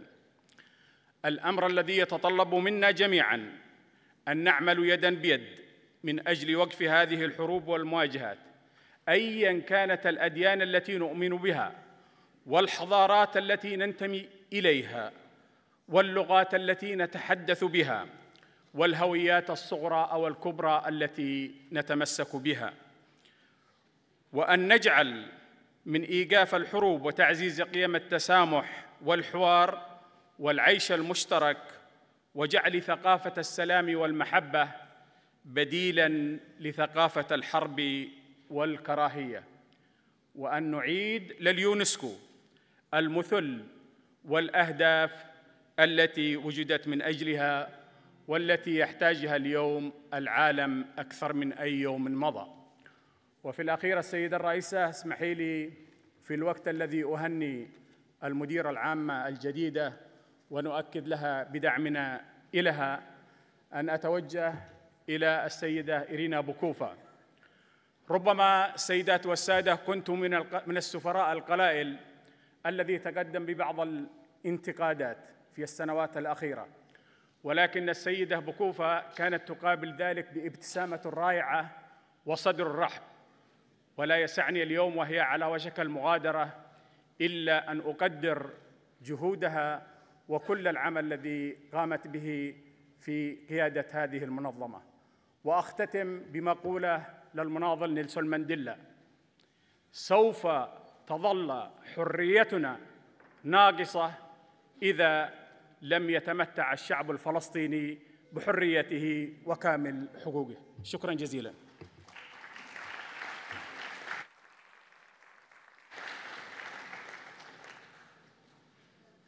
شكراً سعادة السفير. Et maintenant, je donne la parole à son Excellence Madame Ambinka Devi Wintel, ambassadeur déléguée permanente du Népal auprès de l'UNESCO. Your Excellency, you have the floor.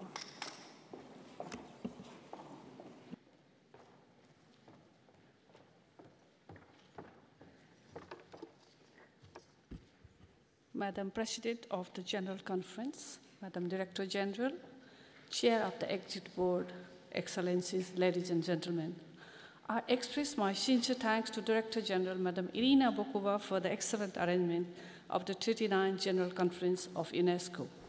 I convey the best wishes of the government and the people of Nepal for its success. UNESCO is uniquely placed in matters pertaining to the education as its mandate covers all facets of education, including science, culture, social science, information, and communications. While appreciating the UNESCO's contribution to the member states in this area, we would like to see the continuity of UNESCO's enhanced role, specifically in the developing world. At the same time, let me reaffirm Nepal's firm commitment to the ideals of UNESCO and to the furtherance of its role and activity. Madam Chair, we recognize the importance of the Man and Biosphere, an international hydrological program of the UNESCO. In this context, it would be relevant to mention that International Center for Integrated Mountain Development, established in 1983 under the MAP program, has been working in the environmental conservation of Hindu Kush Himalayas. I am pleased to bring to your notice that MAP committee in Nepal has recently initiated activities to design the first biosphere reserve in the country for advocacy and awareness raising on scientific, environmental, social, and development issues in the Himalayan ecosystem. As we are all aware that consequences of global warming have been adversely affecting the mountain regions, melting of ice in the Himalayas may cause glacial lake outburst flood, resulting in widespread damage to the biodiversity, not only to Nepal, but also to the entire South Asia region. The issue thus demands the need of accelerating appropriate programs with added urgency, including measures like MAB, ISP, and sustainable use of natural resources, where UNESCO can play a pivotal role. The ISP Nepal, in coordination with UNESCO ISP and other related agencies in Nepal, is aiming at participating in river basin planning and integrated water resource management training as a part of ISP 8 water education.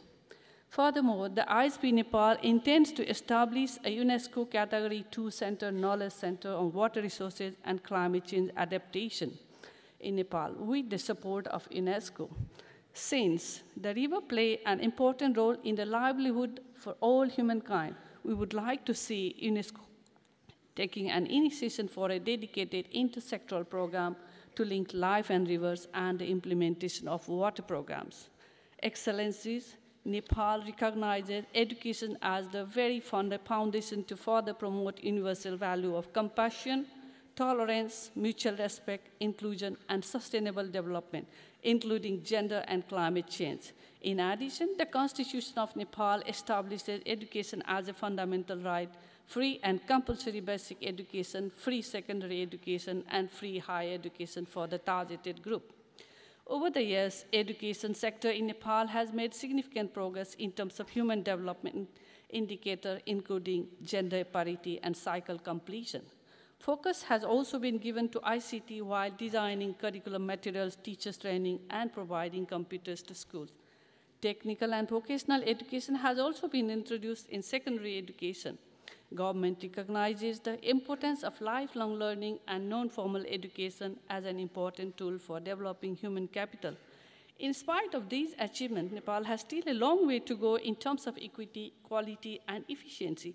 Ensuring education for out-of-school children, the construction of school buildings damaged by 2015 earthquake, development of skills for life and work for all age groups, and resource constraints are some other challenges. We urge UNESCO to enhance its contribution to address these challenges for the effective implementation of SDG so as to ensure that no child is deprived of education and other basic human rights. With the completion of Millennium Development Goals, the implementation of Sustainable Development Goals is on the way with a view to graduating Nepal to middle-income country by 2030. Under the framework of Incheon Declaration of the World Education Forum 2015, School Sector Development Plan is being carried out as a successor to the Education for All in Nepal. Distinguished delegates, the promulgation of the Constitution in September 2015 marks the culmination of the long and arduous efforts and sacrifices of the Nepali people over a period of 7 decades. The new Constitution guarantees liberty and fundamental freedom of Nepali people and also ensures gender equality, justice, progress, and prosperity of all. As per the provision enshrined in the Constitution, various policies have amply focused on media ethics, security, and capacity building of the journalists, among others. This shows our commitment to ensure the safety of journalists with appropriate measures. For the first time in our political history, Nepal has entered in Federal Republic setup.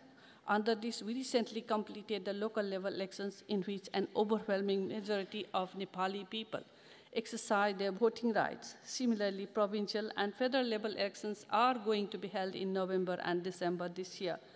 Thus, with the implementation of the Constitution, democracy will be institutionalized, which would pave the way for achieving economic growth, sustainable peace, and development. Madam President, recent years have witnessed significant increase in destruction of cultural heritage worldwide, either due to natural disasters or deliberately through barbaric attacks of violent extremism. In this regard, UNESCO's role for conservation and protection of these assets, including those in Nepal, is commendable. In the context, I would like to inform that the government of Nepal has taken concrete steps towards post-earthquake conservation, reconstruction, and rehabilitation of World Heritage sites, especially in Kathmandu Valley, in line with the 6-year recovery master plan and post-earthquake conservation guidelines 2015. Finally, I take the opportunity to express our sincere gratitude to Madam Irina Bokova for her effective stewardship of UNESCO during her tenure and her support to Nepal. I wish all the best for her future endeavor. Thank you for your attention.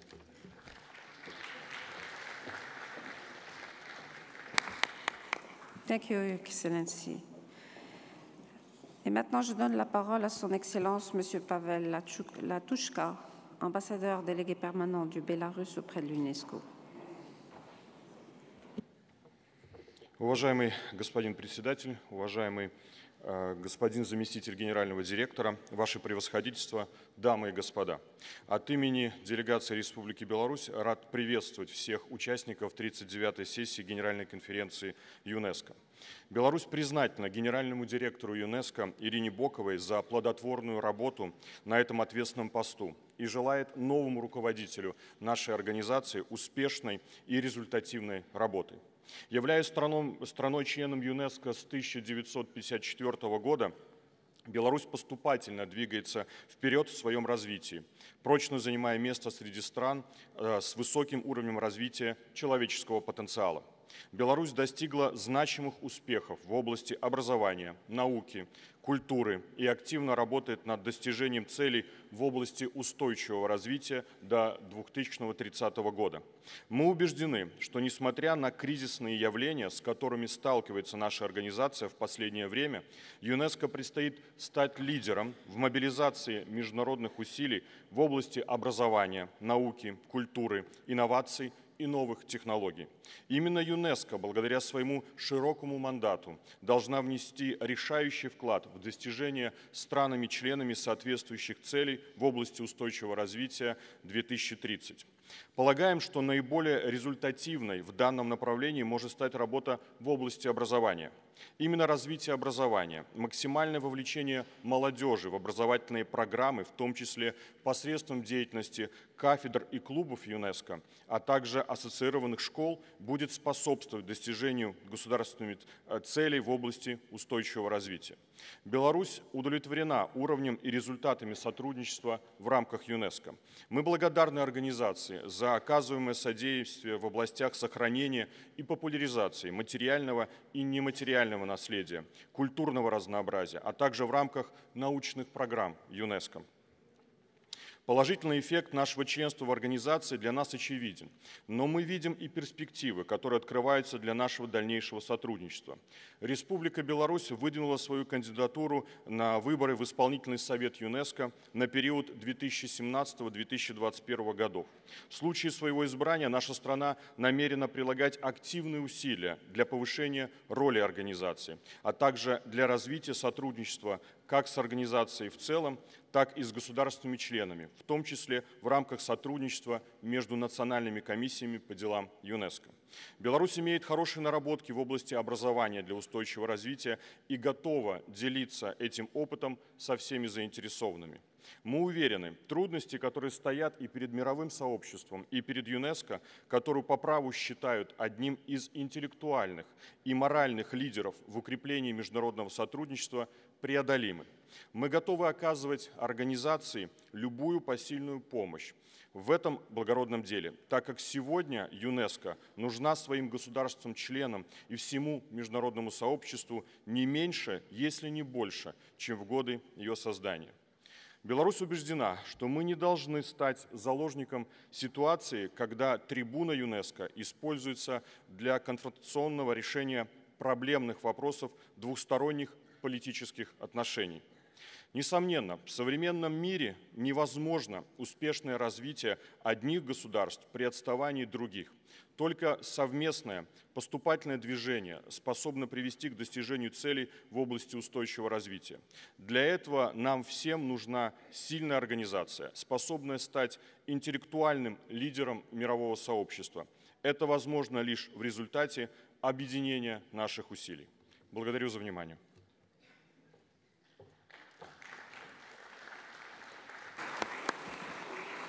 Thank you, Your Excellency. Je donne maintenant la parole à Son Excellence Monsieur Reggie Nelson, ambassadeur extraordinaire et plénipotentiaire du Suriname en France.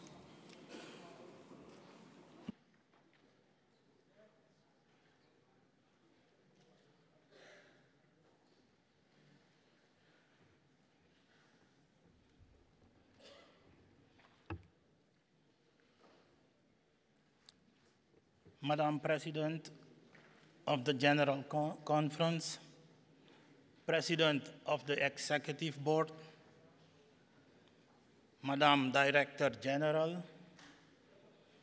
Excellencies, distinguished delegates, ladies and gentlemen.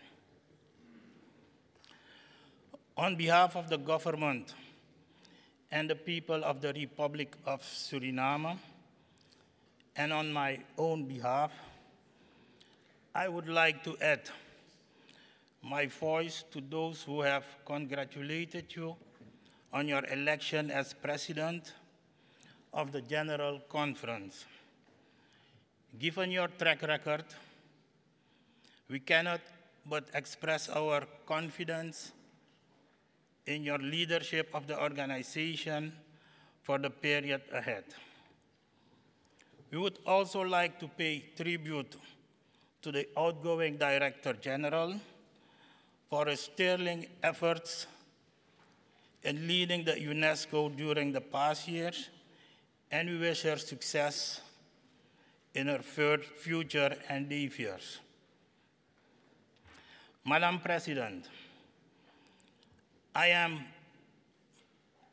privileged to convey the best regards and best wishes from the Minister of Education, Science, and Culture of the Republic of Suriname, His Excellency Robert Panay.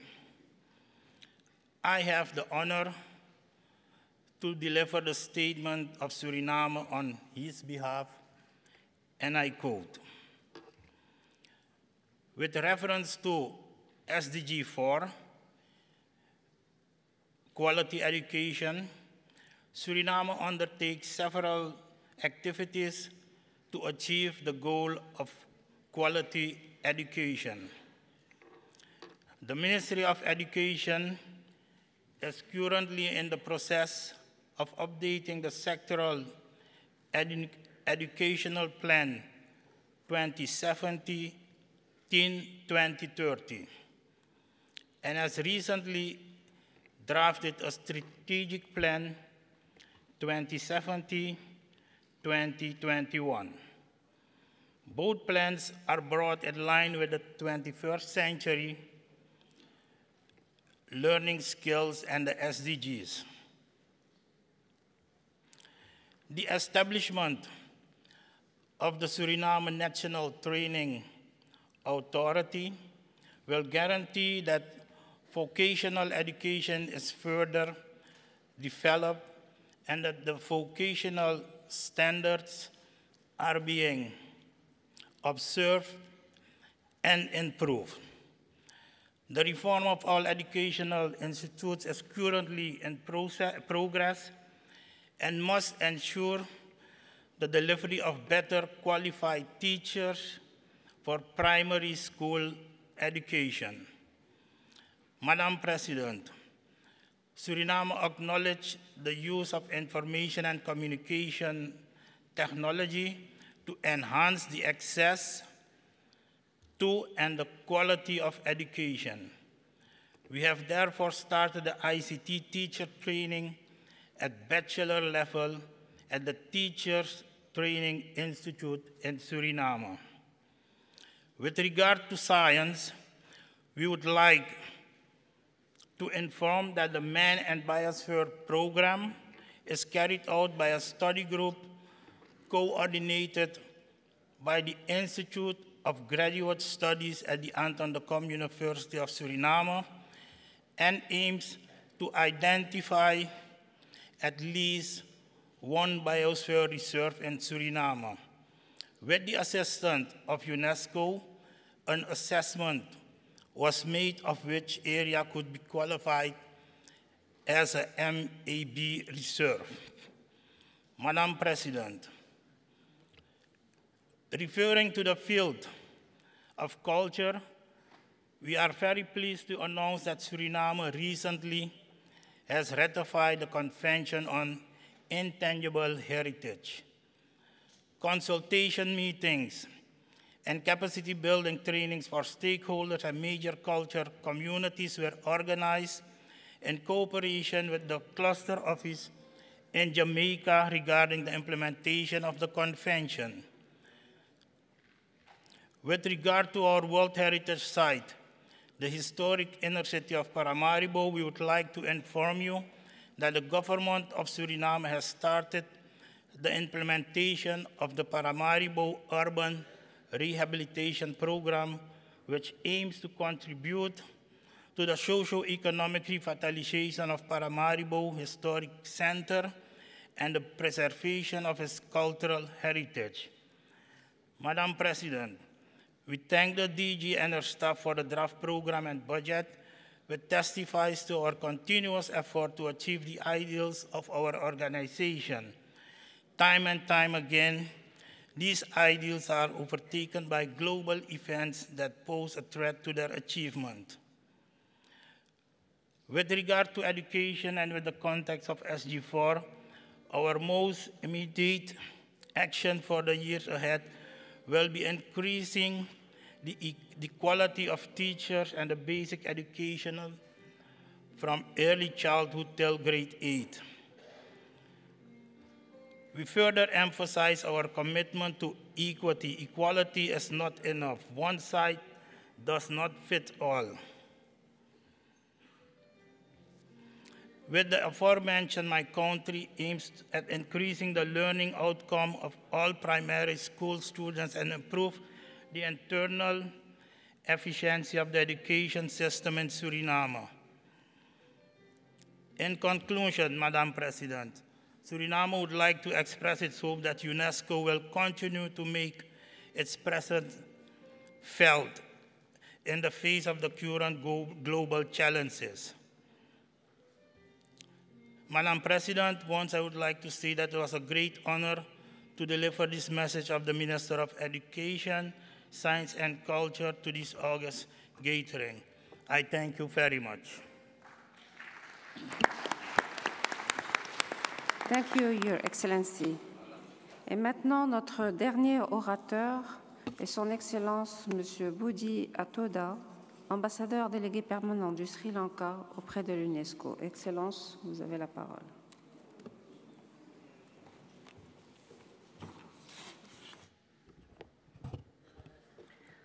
President of the General Conference, Chairperson of the Executive Board, Madam Director General, Your Excellencies, ladies and gentlemen. At the outset, let me extend our heartfelt appreciation to Madam Irina Bukova, the outgoing DG, for the great services rendered for the organization and for her commendable leadership during her tenure. I wish to also extend our warmest felicitations to Madam Audrey Azoulay, the nominee elected by the Executive Board as the next Director General of the UNESCO. We look forward to your election as the next DG by the General Conference, and Sri Lanka would like to express our fullest cooperation to you. The government of Sri Lanka also wishes to thank UNESCO for extending timely assistance to restore schools affected by severe floods in the last 2 years. Ladies and gentlemen, in a world Embittered by war and devastated by frequent natural disasters, the values advocated by UNESCO are essential. The need for lasting peace and sustainable development is globally felt stronger than ever. Population continues to grow while resources diminish. Hence, it is essential that we resort to sustainable consumption patterns and introduce alternative for non-renewable natural resources. This is where education, traditional knowledge, science, technology, innovation, communication are required to operate in unison to collectively achieve SDG targets. Excellencies, the government of Sri Lanka has placed highest priority on achieving sustainable development goals. The Sustainable Development Act was passed in the Parliament to facilitate the legal framework for developing and implementing a national policy and strategy on sustainable development. Sri Lanka Next, a blue-green era, is a comprehensive program to protect environment and fight desertification and climate changes. Being an island nation, we fully endorse the Decade on Ocean Sciences proposed by UNESCO. On the other hand, Sri Lanka has declared 2017 as the year for alleviating poverty. A special national program has been launched to strengthen rural economy and improve livelihoods of villagers in a sustainable manner. The underlying strategy is to enhance capacity of the grassroots levels while improving infrastructure and connectivity. His Excellency the President Maithripala Sirisena has appointed a task force on SDGs, which he personally reviews regularly. Madam President, we have recognized education as the primary vehicle for reaching SDG targets.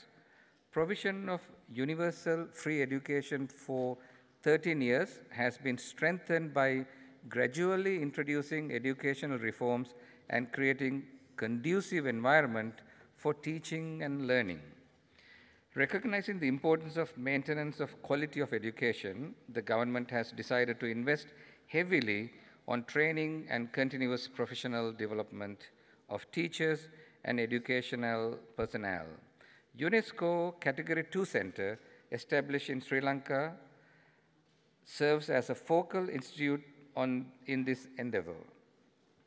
We expect to establish a comprehensive education information management system with the technical assistance of UNESCO, while introduction of school boards and inspectorates which will serve to strengthen the management of general education system. Your Excellencies, our government has taken the protection of children from all possible dangers very seriously.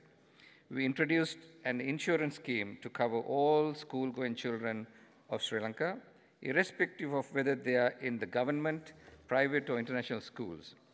In addition, we have initiated a broad national program to protect children through extensive awareness programs and campaigns and strengthening legal and institutional structures.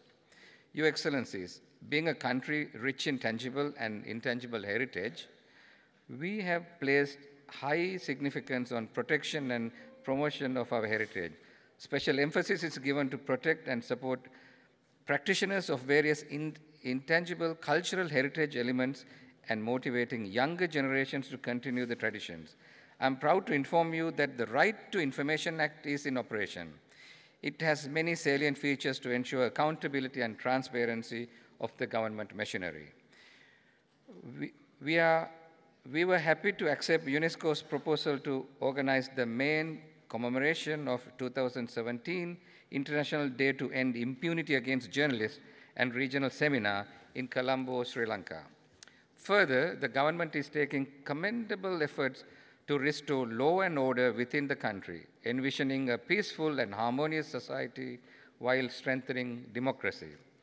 Ladies and gentlemen, I would like to conclude with the earnest hope that our collective efforts following UNESCO ideals would make the planet a better place for our future generations. Sri Lanka pledges its fullest cooperation to the efforts of UNESCO to realize the noble objective of building peace in the minds of men and women. I look forward to a very successful session of UNESCO General Conference in the coming days. May the noble triple gem bless you all. Thank you. Merci, Monsieur l'Ambassadeur. Mesdames et Messieurs, nous sommes arrivés à la conclusion de la réunion de ce matin. Je tiens à informer les chefs de délégation et à tous les délégués que la plénière se réunira de nouveau cet après-midi à 15 heures précises. Je vous remercie de votre attention. La séance est levée.